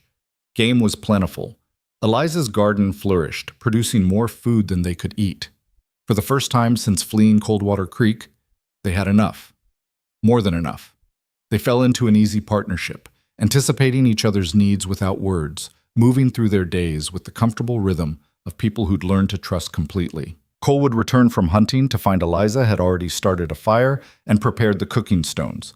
Eliza would wake to discover Cole had already fetched water and set coffee to boil. But it was more than just survival now. It was companionship. Late evening conversations by the fire, shared laughter over small mishaps and victories, the quiet comfort of not being alone. One afternoon, Eliza was washing clothes in the stream when she heard hoofbeats. Her blood turned to ice. She dropped the shirt she'd been scrubbing and ran toward the cabin, her heart in her throat. Cole! He emerged from the tree line, rifle already in hand, his face alert. They'd practiced this scenario a dozen times, had a plan for what to do if anyone ever found them. But as the rider came into view, Eliza realized with a shock that she recognized him. Old Thomas, the drunk who swept floors at the saloon in Coldwater Creek. He was leading a pack mule laden with supplies, and he was alone. Cole raised the rifle. That's far enough. Thomas pulled his horse to a stop, raising his hands. Easy there, son. I'm not here for trouble. Then what are you here for? Cole's voice was hard, dangerous. To bring news and supplies, if you'll have them. Thomas's eyes found Eliza. Hello, Miss Hart. You're looking well, all things considered. Eliza moved to stand beside Cole, her mind racing. How did you find us? Wasn't easy. Took me near 3 months of searching. Thomas carefully dismounted, keeping his hands visible. But I had a good reason. Start talking, Cole said. Fast. Thomas reached slowly into his saddlebag and pulled out a folded newspaper. Things have changed back in Coldwater Creek. You need to see this. Eliza took the paper with shaking hands, unfolding it to reveal the front page. The headline made her breath catch. Voss family scandal. New evidence emerges in murder case. She read the article with growing disbelief. A witness had come forward, a woman who'd been too frightened to speak before. Martha Grimsby's daughter, Sarah, who'd seen Clayton Voss follow Eliza into the storeroom, who'd heard Eliza's refusals, heard Clayton's threats, heard the struggle. But that wasn't all. The article detailed a pattern of behavior. Other women coming forward with their own stories of Clayton Voss's advances, his refusals to take no for an answer, his use of his family's power to silence complaints. And buried in the third paragraph, the words that made Eliza's knees weak. The circuit judge has ruled that Miss Eliza Hart acted in lawful self-defense. All charges have been dropped and the bounty rescinded. I don't understand, Eliza whispered. Why now? Why did they wait so long? Thomas shifted his weight. The Voss family tried to bury it, same as always. But Sarah Grimsby was persistent. She went to the territorial governor himself, brought other women with her, made enough noise that they couldn't ignore it anymore. He paused. And Clayton's younger brother, Michael, spoke against his own family. Said he'd seen his brother's violence before, said the family had been covering for him for years. Cole lowered the rifle slightly. So Eliza's free? Just like that? According to the law, yes. The ruling came down 2 weeks ago. Thomas gestured to the mule. I brought you supplies, food, ammunition, tools. Figured you could use them, whether you come back or not. Eliza stared at the newspaper, reading the words over and over, unable to believe them. Free. She was free. No more running, no more hiding. She could go back, reclaim her life, walk through town with her head held high. But as she looked around at the valley, at the cabin they'd built, at Cole standing beside her, she felt something unexpected. Not relief, not joy, uncertainty. Thank you for bringing this, she said finally, for coming all this way. Thomas nodded. There's one more thing. He pulled out a small leather pouch. The territorial governor ordered the Voss family to pay restitution for what you went through, for the wrongful accusation. It's not a fortune, but it's something. Eliza took the pouch, feeling the weight of coins inside. Blood money, part of her thought. Payment for the months of terror and suffering. What will you do? Thomas asked gently. Come back? The question hung in the air. Eliza turned to Cole, searching his face for an answer she knew he couldn't give her. This was her choice, her life, her future. I need to think, she said. Thomas nodded. I'll camp down by the stream tonight. Give you some time. I'll head back in the morning, whether you're with me or not. After he left, Eliza and Cole stood in silence, the newspaper still clutched in her hands. You should go back, Cole said finally, his voice carefully neutral. This is what we fought for. Your freedom, your life. And what about you? I'm still wanted for helping you escape. That hasn't changed. His jaw tightened. But you're clear. You can have your life back. What life, Cole? Eliza's voice rose. I was alone in Coldwater Creek. I had no family, no real friends. I worked in a shop and came home to an empty room every night. That's not a life. That's just existing. It's more than this. Cole gestured to the rough cabin, the wild valley. You could have comfort, safety, society. I don't want society. I don't want comfort if it means going back to being invisible, voiceless, powerless. Eliza stepped closer to him. You said it yourself months ago. Out here, I'm free. I make my own choices. I don't fit into anyone's neat little boxes. Eliza, I'm not that girl anymore, Cole. The one who fled Coldwater Creek. She died in these mountains. And what's left? What I've become. She doesn't belong in that world anymore. Cole's eyes searched hers. You're sure? I've never been more sure of anything. Something broke open in Cole's expression, raw and vulnerable. I can't promise you an easy life. I can't give you luxury or security or I don't want easy. I want real. Eliza reached up, her hand cupping his weathered face. I want this. I want you.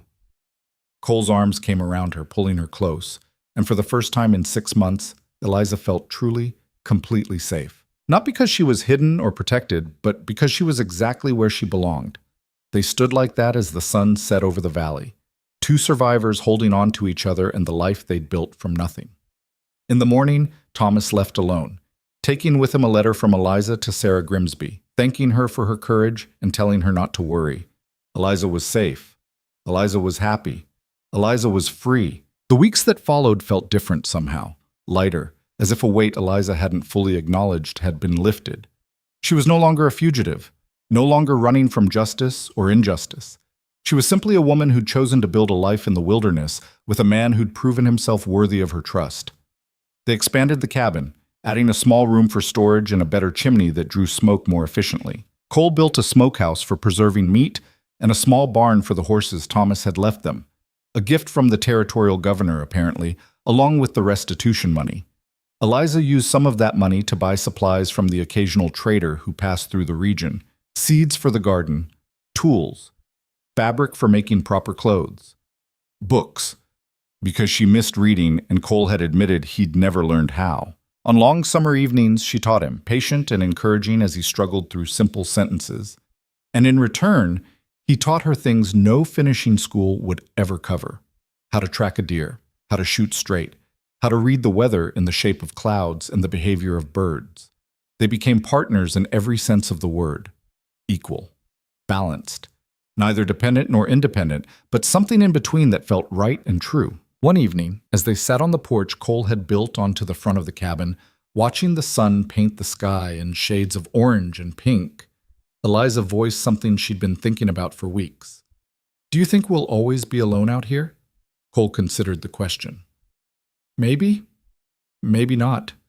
Sometimes other folks who don't fit in the regular world find their way to places like this. We might have neighbors eventually. Would you mind?" "Depends on the neighbors." He smiled slightly. "But no, I don't think I'd mind, as long as they respect boundaries and don't ask too many questions." Eliza leaned her head against his shoulder. "I never thought my life would turn out like this. Better or worse than you imagined?" "Different, but better, I think. Harder, but more honest." She paused. "I'm not afraid anymore, Cole. For the first time in my life, I'm not afraid of what tomorrow might bring." Cole pressed a kiss to the top of her head. "Good, because tomorrow's going to bring a lot of work. That fence needs mending, and we need to start preparing for winter." Eliza laughed. "Always so romantic." "Hey, I told you I'm not good with words." "No, but you're good with actions, and that matters more." As autumn arrived again, painting the valley in gold and crimson, they prepared for their second winter together. But this time, they had a solid cabin, a full storehouse, warm clothes, and horses for emergencies. This time, they knew they could survive. More than survive. They could thrive. One morning in late October, Eliza woke to find Cole already up, standing in the doorway of the cabin, looking out at something she couldn't see. "What is it?" she asked, joining him. He pointed to the far end of the valley. "Smoke. Someone's camping down there." Eliza's first instinct was fear, but Cole's posture was relaxed, curious rather than alarmed. "One person, from the looks of it," he continued. "Could be a trapper, could be someone lost." "Should we?" "I'll go check it out. You stay here, keep the rifle close." But Eliza shook her head. "We're partners, remember? We go together." Cole looked like he wanted to argue, then nodded. "Together." They saddled the horses and rode down the valley, approaching the campsite cautiously. As they drew closer, Eliza saw a single figure hunched by a small fire, a young man, maybe 20, thin and exhausted looking. He looked up at their approach, his hand moving toward a pistol at his belt, then freezing when he saw Cole's rifle. "Easy," Cole called out. "We're not looking for trouble, just wondering what brings you to this valley." The young man's shoulders sagged with relief. "I'm running, from the law, from everything." His voice cracked. "I didn't know where else to go." Cole and Eliza exchanged glances. They saw themselves in this boy's desperate eyes, recognized the terror and determination that had driven them into these same mountains. "What's your name?" Eliza asked gently. "Daniel. Daniel Cross." "Well, Daniel Cross," Cole said, dismounting. "You picked a good place to disappear, but you're not going to make it through the winter with just that." He gestured to the boy's meager supplies. Daniel's eyes widened. Are you going to turn me in?" "No," Eliza said firmly, "but we're going to help you, if you're willing to work hard and follow some rules." They brought Daniel back to their cabin, fed him, listened to his story. He'd been accused of stealing from his employer, a rich rancher who'd actually been cheating his own workers. Daniel had proof, had tried to bring it to the authorities, and found himself framed instead. It was a familiar story. Too familiar. Over the next weeks, they taught Daniel what they'd learned, how to survive in the wilderness, how to build, how to hunt. And slowly, their isolated valley began to feel like something more. A refuge, a sanctuary, a place where people who didn't fit in the world beyond could build new lives on their own terms. By the time winter arrived again, Daniel had built his own small cabin on the far side of the valley. And Eliza and Cole had discovered something unexpected. They liked having a neighbor, liked the sense of community, however small. On the shortest day of the year, they gathered together at Cole and Eliza's cabin, sharing a meal Daniel had hunted and Eliza had prepared. They told stories, laughed, planned for spring. And as Eliza looked around at these faces illuminated by firelight, Cole, who'd saved her life and given her a new one, Daniel, who they'd offered the same chance, she realized something profound. She'd lost everything in Coldwater Creek. Her reputation, her livelihood, her place in society. She'd been hunted, condemned, driven into the wilderness with nothing but the clothes on her back and a stranger's mercy. But from that loss, from that terror and struggle, she'd built something better. Not just a home, but a life lived on her own terms. Not just survival, but purpose. Not just existence, but freedom. The truth had set her free in ways the law never could. The truth that she was strong enough to survive anything, brave enough to fight for what mattered, worthy of love and respect and a life lived without apology. She reached for Cole's hand under the table, felt his fingers close around hers, warm and solid and sure. They'd survived.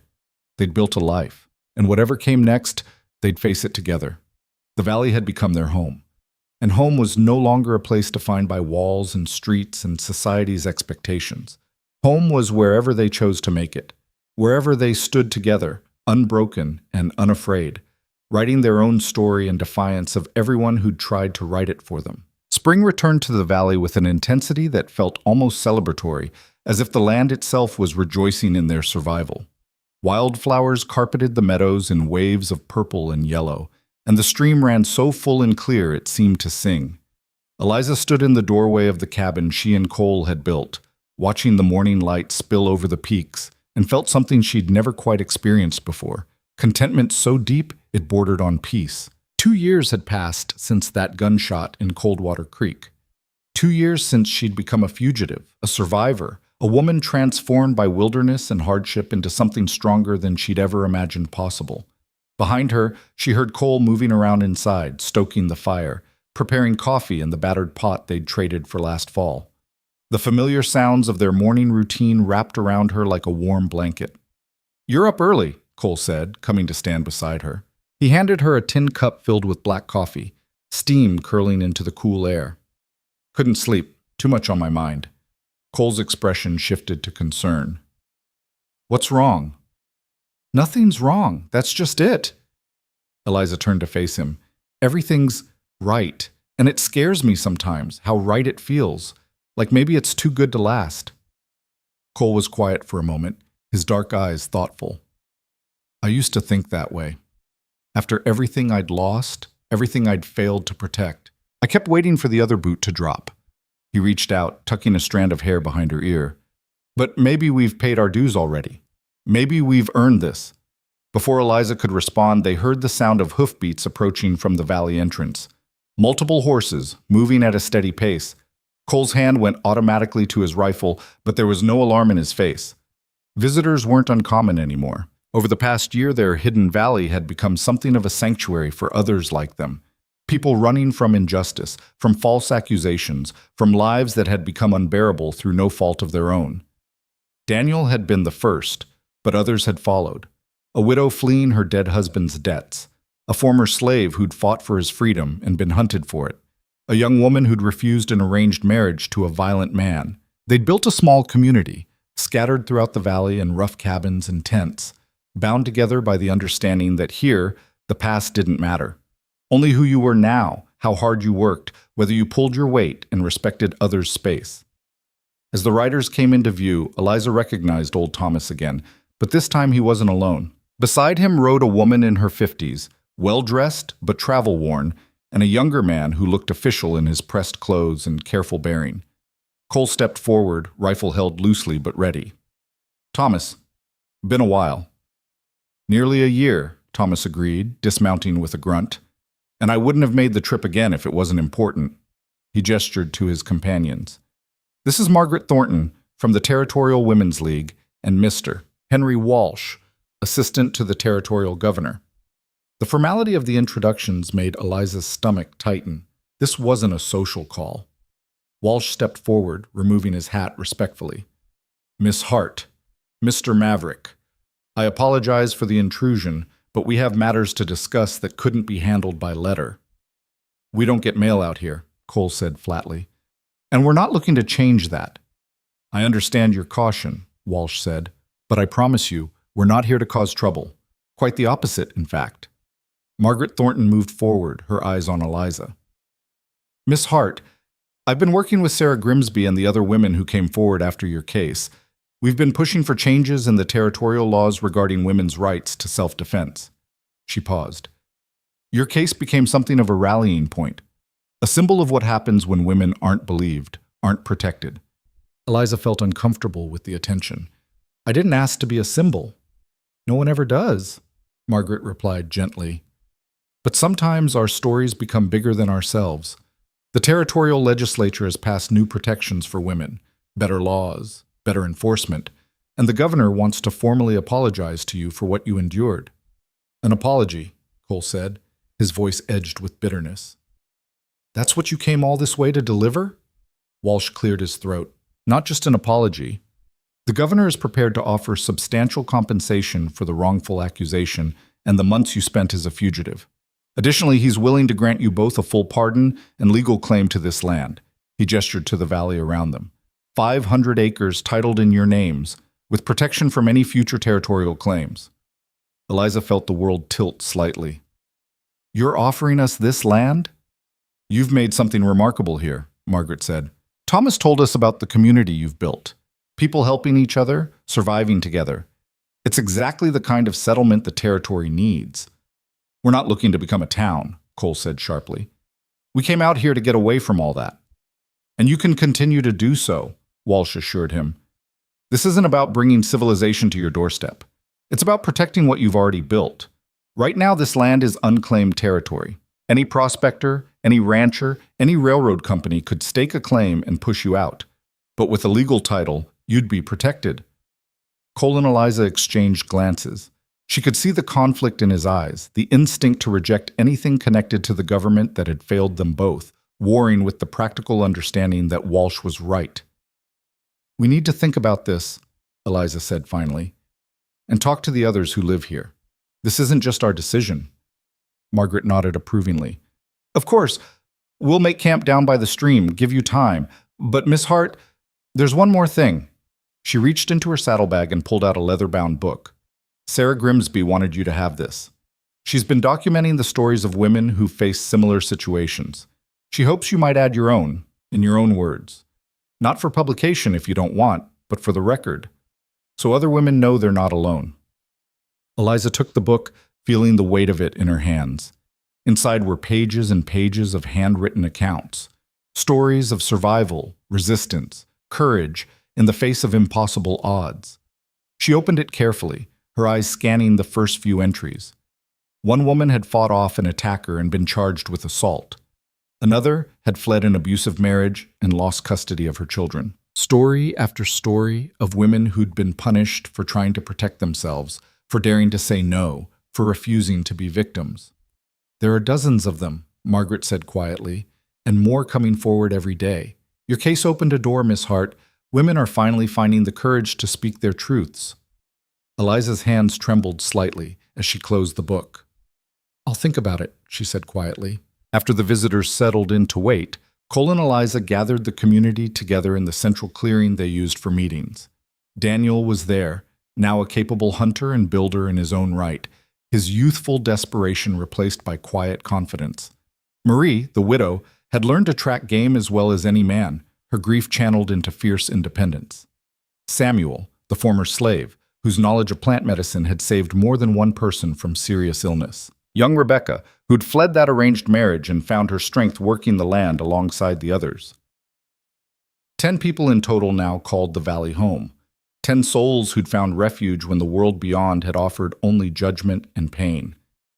Eliza explained the offer while Cole stood beside her, his presence solid and reassuring.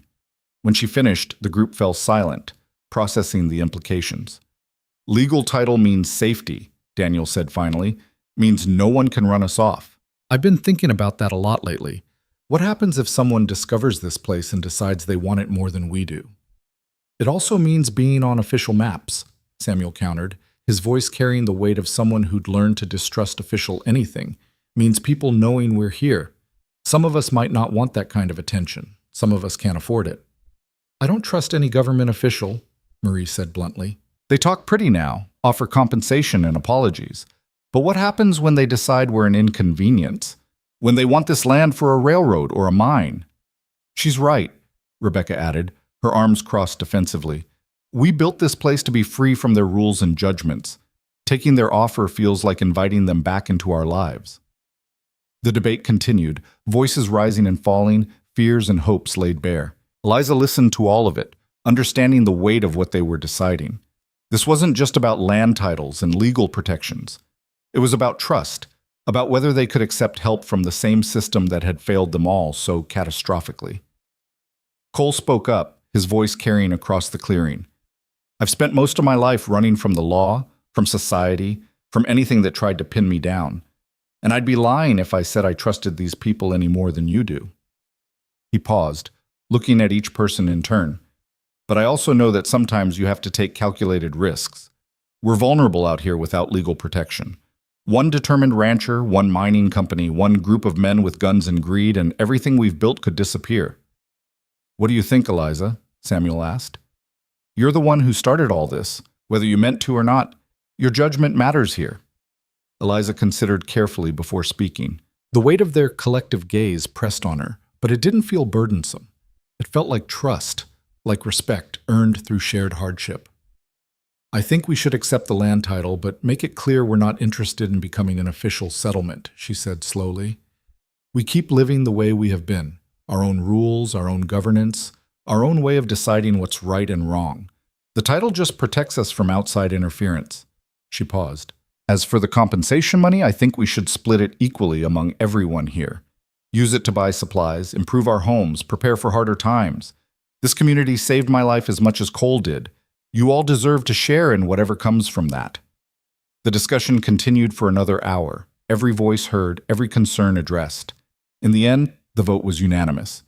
They would accept the terms, but on their own conditions. They would take the protection the law offered without surrendering the freedom they'd fought so hard to build. Walsh seemed genuinely relieved when they delivered their decision the next morning. I'll draw up the papers. The governor will be pleased. He paused, studying Eliza with something that looked like respect. You should know, Miss Hart, that your case changed things. Not just the laws, but the conversation. Women are speaking up more now, demanding to be heard, refusing to accept blame for defending themselves. You started something important. I didn't start anything, Eliza said firmly, her voice steady. I survived. That's all. The women who came forward after, Sarah and the others who risked their reputations, their safety, they're the ones with real courage. They didn't have to speak. They chose to. Margaret smiled, and there was warmth in it. And you didn't have to survive. You could have given up a dozen times in those mountains. But you didn't. Don't discount your own courage, Miss Hart. It takes extraordinary strength to keep fighting when the whole world has turned against you. After the officials left, promising to return with the finalized documents within 2 months, the valley settled back into its rhythms. But something had shifted. There was a sense of permanence now, a foundation. They weren't just hiding anymore, weren't just surviving day to day. They were building something that could last, something that might outlive them all. Cole and Eliza spent a warm afternoon repairing the fence around their garden, working side by side in comfortable silence. The physical labor felt good, grounding, a reminder of how far they'd come from those desperate early days when every moment was consumed by the need to stay alive. Finally, Cole spoke. You thinking about writing your story? Like Sarah asked? Eliza drove a post into the ground, considering the question carefully. Maybe. Not for strangers to read, but for myself. To remember. To understand. She looked at him, seeing the man who'd become her anchor, her partner, her home. So much happened so fast. Sometimes I feel like it was someone else's life, not mine. Like I'm remembering a story I heard rather than something I lived through. It was yours, Cole said quietly, setting down his hammer to face her fully. Every hard mile, every freezing night, every moment you wanted to give up but didn't. That was you, Eliza. The strongest person I've ever known. She felt tears prick her eyes. I wasn't strong. I was terrified every single day. Being brave doesn't mean not being scared. It means being scared and doing it anyway. Cole reached out, his calloused hand gentle as it cupped her face. You changed my life, you know. Gave me something worth fighting for after years of just drifting, never landing anywhere, never letting myself care about anything or anyone. We changed each other's lives, Eliza corrected, leaning into his touch. I couldn't have survived without you, without your knowledge, your strength, your refusal to give up on me even when I'd given up on myself. Maybe. But you became who you are because of your own strength. I just helped you see it, helped you survive long enough to discover it. The conversation hung between them, weighted with everything they'd been through, everything they'd become to each other. They'd never spoken formally about their relationship, never defined it in conventional terms. Out here, words like marriage and commitment seemed almost beside the point.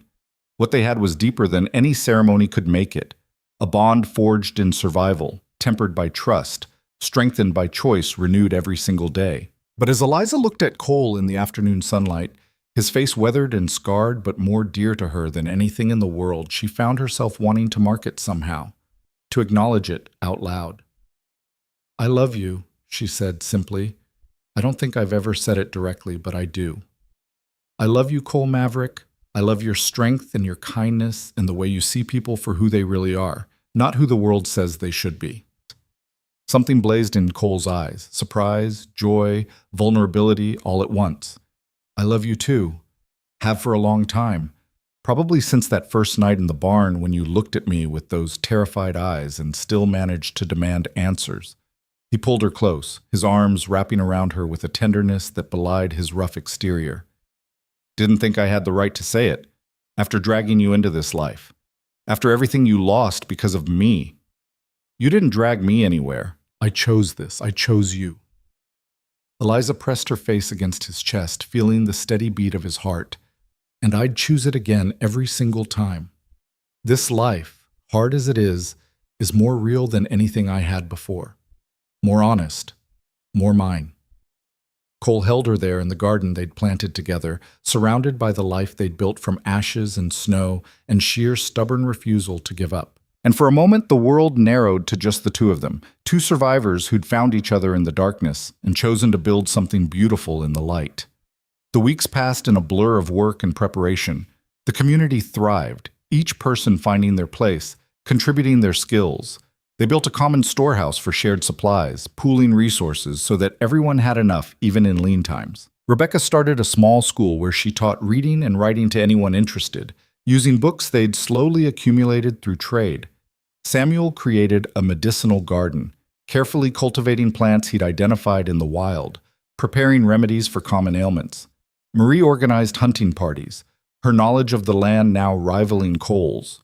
They created a council where decisions affecting everyone could be discussed and voted on democratically. No one person held ultimate authority. Every voice mattered equally. It was rough and imperfect, sometimes leading to heated debates that lasted long into the night, but it was theirs. A system built on mutual respect rather than power or money or birthright. When Walsh returned with the land documents, he brought news that the territorial governor wanted to visit personally, to see what they'd created and formally present the compensation. The request caused immediate debate within the community. Some saw it as an intrusion, a risk they didn't need to take. Others viewed it as an opportunity to establish clear boundaries, to make their position known to the most powerful man in the territory. In the end, they agreed to the visit, but on their terms. The governor could come with minimal escort. He would be treated as a guest, not a dignitary. And he would understand that they were not interested in becoming a model settlement or a showpiece for territorial expansion. The visit was brief, but significant. The governor, a pragmatic man in his 60s named Charles Hartwell, rode into the valley with just 2 bodyguards and made no pretense of understanding their way of life. But he listened.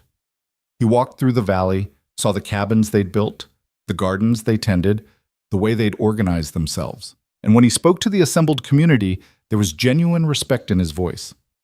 "I won't insult you by claiming to know what you've endured," he said, standing in the central clearing with all 10 residents watching him warily. "I've read the reports, heard the stories, but I haven't lived them. I can't truly understand what it takes to build a life from nothing after the world has tried to destroy you." He paused, looking at each face in turn. "But I can acknowledge that the system failed you, all of you, and I can work to make sure it fails fewer people going forward." He presented the compensation, a substantial sum that drew gasps from some of the group, and the land title, official and legally binding. The document was beautiful in its simplicity, 500 acres in the names of Eliza Hart and Cole Maverick, held in trust for the community that resided there, protected from seizure or claim by outside parties. Then Hartwell did something unexpected. He asked if he could speak to Eliza privately. They walked to the edge of the stream, far enough from the others for privacy but still within sight. Cole watched from a distance, ready to intervene if needed, but Eliza had signaled him to stay back. "I read the full report on your case," Hartwell said, his voice low and serious. "Every detail, every witness statement, every piece of evidence. What Clayton Voss did to you, what his family tried to do after, it's unconscionable." He paused, and there was genuine anger in his expression. "I've been in territorial politics for 20 years, Miss Hart. I thought I'd seen every kind of corruption, every abuse of power. But this case, it showed me how deeply broken our system is." Eliza didn't know what to say. She'd tried so hard not to think about the Voss family, about Coldwater Creek, about any of it. Those memories belonged to someone else, a frightened girl who no longer existed. "I want you to know that Michael Voss, Clayton's younger brother, has completely broken from his family," Hartwell continued. "He's working with us to reform the justice system, using his family's reputation and resources to push for change. He asked me specifically to tell you he's sorry for what his family put you through. He said he'd known his brother was violent, had covered for him before, and he'll carry that guilt for the rest of his life." Eliza watched the water flow past, clear and cold and constant. "I don't need his apology," she said finally. "His guilt doesn't change what happened. It doesn't give me back the months I spent running and freezing and thinking I'd die in these mountains." "No," Hartwell agreed. "It doesn't, but he's trying to make sure it doesn't happen to others. He's funded a legal aid society for women who can't afford representation. He's pushing for mandatory investigations in all cases involving claims of self-defense. He's using his guilt to do good work," Eliza interrupted. "I understand, and I'm glad, truly, but I don't forgive him for staying silent when it mattered, for protecting his brother instead of his brother's victims." Hartwell nodded slowly. "That's fair, more than fair." He was quiet for a moment. "What you've built here, Miss Hart, this community, this way of life, it's remarkable. People taking care of each other, protecting each other, giving each other second chances. This is what I want for the whole territory. Not the isolation necessarily, but the principles. The idea that we judge people by their character and actions, not their past or their circumstances." "Then change the laws," Eliza said, turning to face him directly. "Change the system that allowed a powerful family to nearly destroy an innocent woman. Make it so that when women say they were attacked, they're believed. Make it so that wealth and influence can't buy immunity from justice." "We're trying," Hartwell said. "The new laws are just a start. There's a long way to go, but you helped start that journey, whether you wanted to or not." After the governor left, life in the valley continued its steady rhythm. Summer turned to autumn, autumn to winter, winter to spring again. The seasons cycled, and with each passing year, their community grew stronger, more established, more confident in its place in the world. Cole and Eliza married in the third spring, not with any official ceremony or legal contract, but with a simple exchange of vows in front of their friends, spoken from the heart, and bound by choice rather than law. They'd built a larger cabin by then, with real glass windows that caught the morning light and a stone floor that stayed warm from the heat of the fireplace. Cole had carved their initials into the lintel above the door, EH and CM, intertwined forever. The wedding was simple, but joyful. Rebecca had woven wildflowers into Eliza's hair. Marie had cooked a feast from their combined stores. Samuel had played a fiddle he'd made himself, the music sweet and slightly off-key, but perfect in its imperfection. Daniel had stood as witness, grinning like a fool, wiping at his eyes when he thought no one was looking. They spoke their vows as the sun set over the peaks, painting the sky in shades of gold and crimson. "I promise to stand beside you," Eliza said, her hands clasped in Cole's.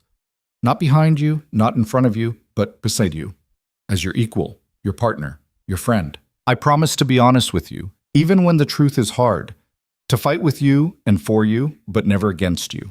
To build this life we've started, one day at a time, for as long as we both draw breath."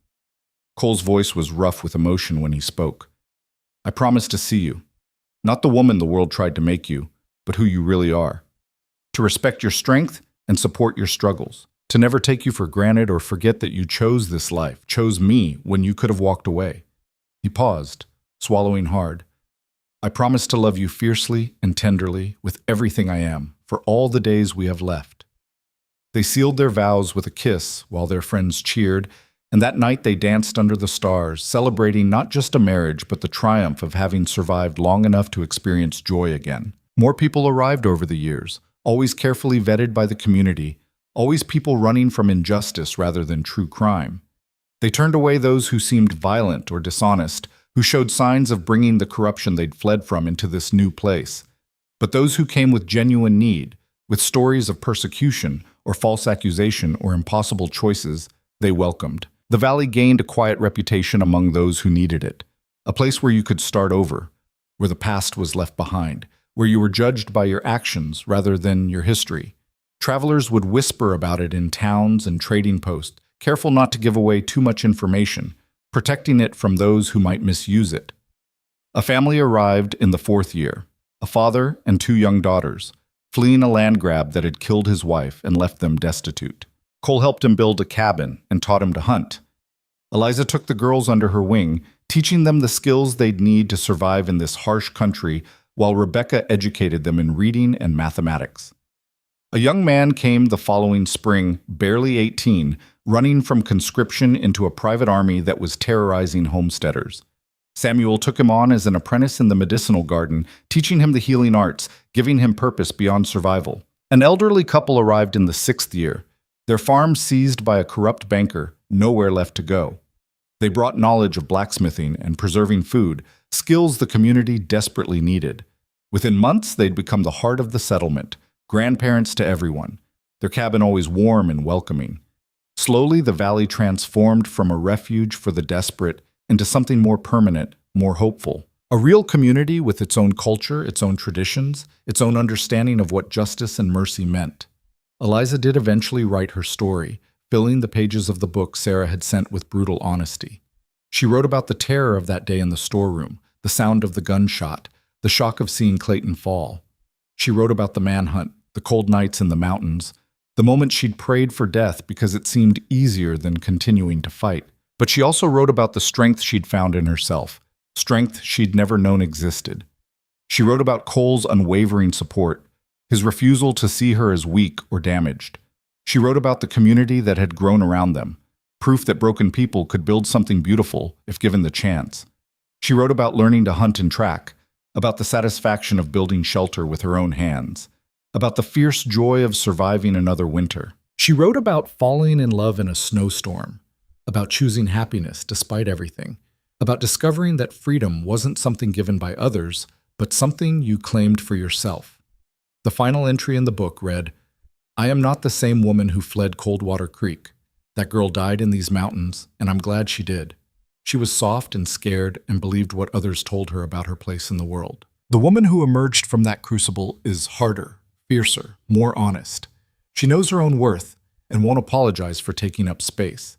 She's built a life on her own terms, with a partner who sees her as an equal, in a community that values truth over appearance. If my story can give even one woman the courage to fight back, to survive, to demand justice, and refuse to accept blame for defending herself, then every frozen night, every terrified moment, every sacrifice was worth it."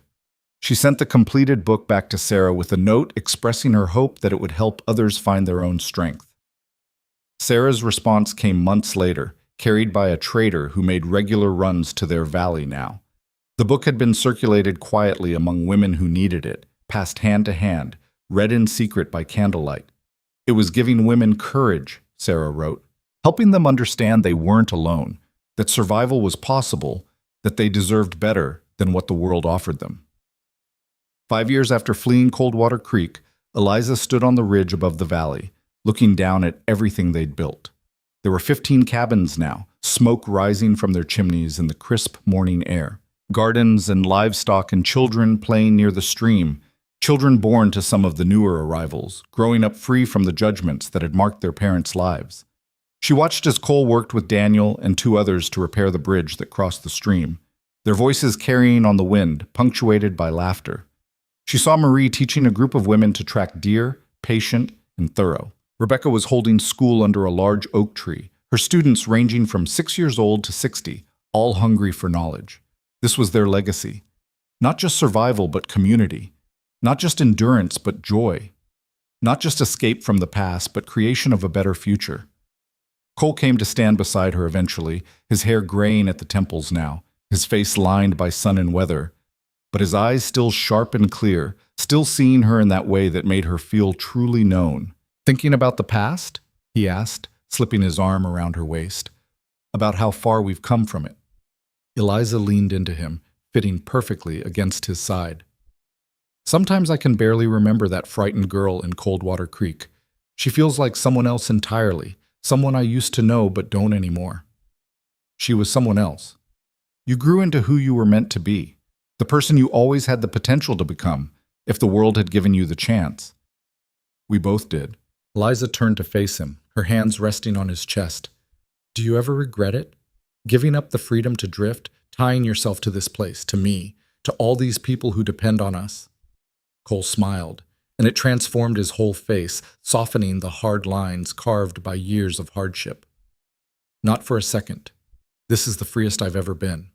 Because I chose it, because I'm choosing it every day. Because freedom isn't about having no ties. It's about choosing which ties matter." They stood together on that ridge, watching the sun climb higher over their valley, over the community they'd helped build, over the life they'd carved from impossible circumstances. Below, someone was playing a fiddle, the music drifting up on the morning breeze. Someone else was laughing, the sound bright and unguarded. Children's voices rose in play. Normal sounds, beautiful sounds, sounds of home. 7 years passed, then 10. The valley continued to grow carefully and sustainably. They never became a town in the traditional sense. No official government, no elected mayor, no incorporation into the territorial system. But they had structure, rules agreed upon collectively, a way of managing disputes and making decisions that honored every voice. Eliza and Cole had children of their own, twin daughters born in the 8th year, fierce and wild and free in ways their mother had never been allowed to be as a child. They grew up learning to hunt and track and build, but also to read and write and think critically. They knew their mother's story, knew the price she'd paid for her freedom, and they carried that knowledge like armor against a world that might try to diminish them. On the 10th anniversary of their arrival in the valley, the community held a celebration. Everyone contributed: food, music, stories. They'd invited some of the traders who regularly passed through, people who'd proven themselves trustworthy over the years. Even old Thomas made the journey, ancient now but still sharp-minded, delighted to see what his news had helped protect. As the sun set and the fire burned high, people began sharing stories. Stories of where they'd come from, what they'd survived, how they'd found their way to this valley. Each tale was different but threaded with the same themes: injustice, survival, the courage to keep fighting when everything seemed lost. When they turned to Eliza, asking her to speak, she stood slowly. Cole's hand found hers, squeezing once in support. 10 years ago, I pulled a trigger in self-defense and became a hunted woman, she began, her voice carrying across the gathering.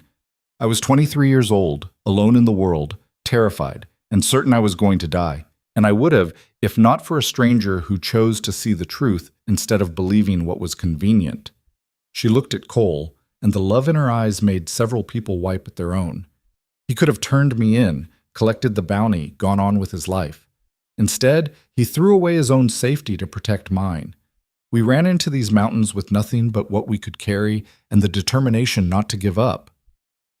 Those first months were the hardest thing I've ever experienced. Cold that cut to the bone, hunger that made us weak, fear that never quite left, even in sleep. There were nights I wanted to quit, to walk back to Coldwater Creek and accept the noose because it seemed easier than continuing to fight. But I didn't quit. We didn't quit. And slowly, impossibly, we survived. We built shelter, found food, learned to read the land and the weather. We made it through that first winter, and then the next. And somewhere in all that surviving, we started living. She paused, looking around at the faces watching her. Some she'd known for years, others were newer to the valley. All of them understood what it meant to rebuild from nothing. This place, this community, it's proof that broken people can heal, That the worst thing that ever happened to you doesn't have to define you forever. That justice isn't always found in courtrooms and law books. Sometimes you have to create it yourself. I won't pretend it's been easy. Every person here has scars, visible and invisible. We've all paid prices for our freedom. But look what we've built. Look at our children growing up without shame, without fear of being judged for their parents' pasts. Look at our homes, our gardens, our life together. The woman who fled Coldwater Creek died in these mountains. But from her ashes rose someone stronger, someone who knows her own worth, someone who refuses to apologize for surviving. And I'm grateful for that transformation, even though the price was high. Her voice grew stronger, more passionate. So here's what I want you to remember, especially those who are new here, who are still raw from what brought you to this valley. You are not what happened to you. You are not the lies people told about you. You are not the injustice you suffered. You are what you choose to do next. You are the life you build from the ruins. You are the strength you discover when you think you have nothing left to give. This valley is proof that another way is possible, that we can create communities based on mutual respect rather than power, that we can judge people by their character rather than their past, that we can offer second chances and build something better than what the world beyond these mountains has to offer. The gathering erupted in applause, people standing, voices raised in agreement. Eliza sat back down, suddenly exhausted but also lighter somehow, as if speaking those truths had released something she'd been carrying for too long. Cole pulled her close, and she rested her head on his shoulder while the celebration continued around them. Their daughters danced with the other children, their laughter pure and unshadowed. The fire burned bright against the darkness, a beacon of warmth and safety and home. Years continued to pass, each one adding new layers to their story. The twins grew into young women, strong and capable, choosing to stay in the valley and help build its future. Daniel married one of the newcomers, a quiet woman with a gift for working wood, and they had children who called Eliza and Cole grandparents. Marie eventually fell in love with a widower who arrived with his teenage son, both fleeing conscription. Samuel trained 3 apprentices in the healing arts, ensuring his knowledge wouldn't die with him. The valley became known, in quiet ways, as a place of refuge and renewal. Territorial authorities largely left them alone, recognizing that this strange community caused no trouble and actually served a purpose, giving desperate people somewhere to go other than into lives of crime or desperation. Occasionally, someone from Eliza's past would arrive, travelers who remembered her from Coldwater Creek, who'd heard whispers of where she'd gone. Most came with respect, wanting to see if the stories were true. A few came with judgment, unable to accept that she'd built a good life after killing a man, even in self-defense.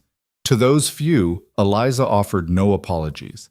She met their judgment with quiet dignity, let them see the life she'd created, and sent them on their way without explanation or excuse. She owed the world nothing. She'd paid her dues in blood and terror and frozen nights when death seemed preferable to another moment of running. One visitor in the 15th year surprised her. Sarah Grimsby herself, older now and accompanied by her husband and 2 children, came to see the woman whose case had changed her life. "I had to see you," Sarah said when they embraced. "Had to see if the stories were true, if you really had built something beautiful from all that ugliness." Eliza showed her the valley, introduced her to the community, let her see everything they'd created. Sarah wept openly, overwhelmed by the reality of it. "You did it," she said that evening as they sat by the fire. "You survived and thrived and built something that matters. Do you know how many women drew strength from your story? How many found the courage to speak up, to fight back, to demand better?" "I hope it helped," Eliza said quietly. "But I want you to know something, Sarah. What you did took more courage than what I did. I ran because I had no choice. You stayed and fought when you could have remained silent. You risked everything to tell the truth when it would have been safer to stay quiet. That's real bravery." "We were both brave," Sarah replied, "in different ways. And together, we changed things. Not everything, not enough, but something. That matters." They talked long into the night, sharing stories, filling in the gaps of 15 years. Sarah told her about the continuing work of the Women's League, about the laws they'd passed, the cases they'd won, the women they'd helped. Eliza told her about the community, about the people who'd found refuge here, about the life she'd built with Cole and the family they'd created. When Sarah left a week later, she carried with her dozens of new stories, accounts from the people in the valley, their struggles and survivals, their hopes and fears. She promised to continue the work, to keep fighting for justice, to make sure Eliza's story and all the others weren't forgotten. 20 years after that gunshot in Coldwater Creek, Eliza stood in the same spot on the ridge, but now she was surrounded by grandchildren, her own and the honorary ones from the extended Valley family. They clamored for a story, as children always did, and she settled onto a sun-warmed rock to tell them about the Valley's founding. She told them a softer version, appropriate for young ears, but she didn't lie. She told them about injustice and running and the long, hard winter. She told them about building the first cabin with bare hands and determination. She told them about the community that had grown, person by person, family by family. "Why did you stay?" one of the children asked. "When they said you could go back and be safe." Eliza considered the question carefully. "Because this was home by then, not the place I ran from, but the place I ran to. Here, I wasn't the girl who'd been accused and hunted. I was just Eliza, just myself. And that was enough." "Will you ever leave?" another child asked, eyes wide with concern. "No," Eliza said firmly, looking out over the valley. "This is where I belong, where we all belong. This is home." Cole joined them eventually, moving slower now with age, but still strong, still steady. The children swarmed him, demanding he tell them about the big mountain lion he'd tracked last month, about the time he'd crossed the frozen river, about a dozen other adventures. As they walked back down to the valley together, children running ahead, Eliza took Cole's hand. "No regrets?" she asked, as she sometimes still did. "Not a single one," he replied, as he always did. "You?" "Only that it took nearly dying to find out who I really was," Eliza said. "But even that regret is fading. Maybe we needed the fire to become who we were meant to be." Maybe we did. They walked in comfortable silence, the sounds of the valley wrapping around them like a blessing. Somewhere, a fiddle played. Somewhere, people laughed. Somewhere, children played games in a place where they were safe and valued and free to become whoever they chose to be. The woman who'd been hunted, condemned, and marked for death had not just survived. She'd built a legacy, not of violence or victimhood, but of resilience and community and the transformative power of choosing yourself over what others demand you be. The noose that once waited for her had vanished, replaced by a life lived fully and freely, surrounded by people she loved and who loved her in return. The terror and trauma of those early days had faded into memory, painful but no longer defining, lessons learned but not chains binding. This was her story's ending, and it was beautiful. Not because it was easy or simple or free from struggle, but because it was hers. Chosen, built, defended with every breath and every choice.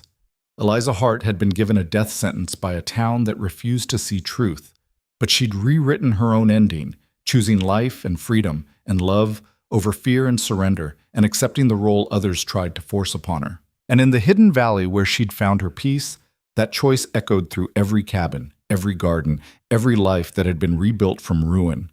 Her legacy wasn't just personal, it was communal, a testament to what broken people could build when given the chance, the support, and the space to become their truest selves. She was free, truly, completely free. And nothing, not the past, not regret, not the ghosts of what might have been, could ever take that freedom away. As the sun set over the valley one more time, painting the sky in shades of amber and rose, Eliza stood with Cole on the porch of the home they'd built together and felt something profound settle into her bones. Gratitude. For the journey, however hard. For the man beside her, however unexpected. For the community they'd created, however improbable. For the life she'd claimed for herself when the world had tried to end it. She'd survived. She'd thrived. She'd built something that would outlast her, a place of refuge and renewal that would welcome the desperate and broken long after she was gone. And in the end, that was enough. More than enough. It was everything.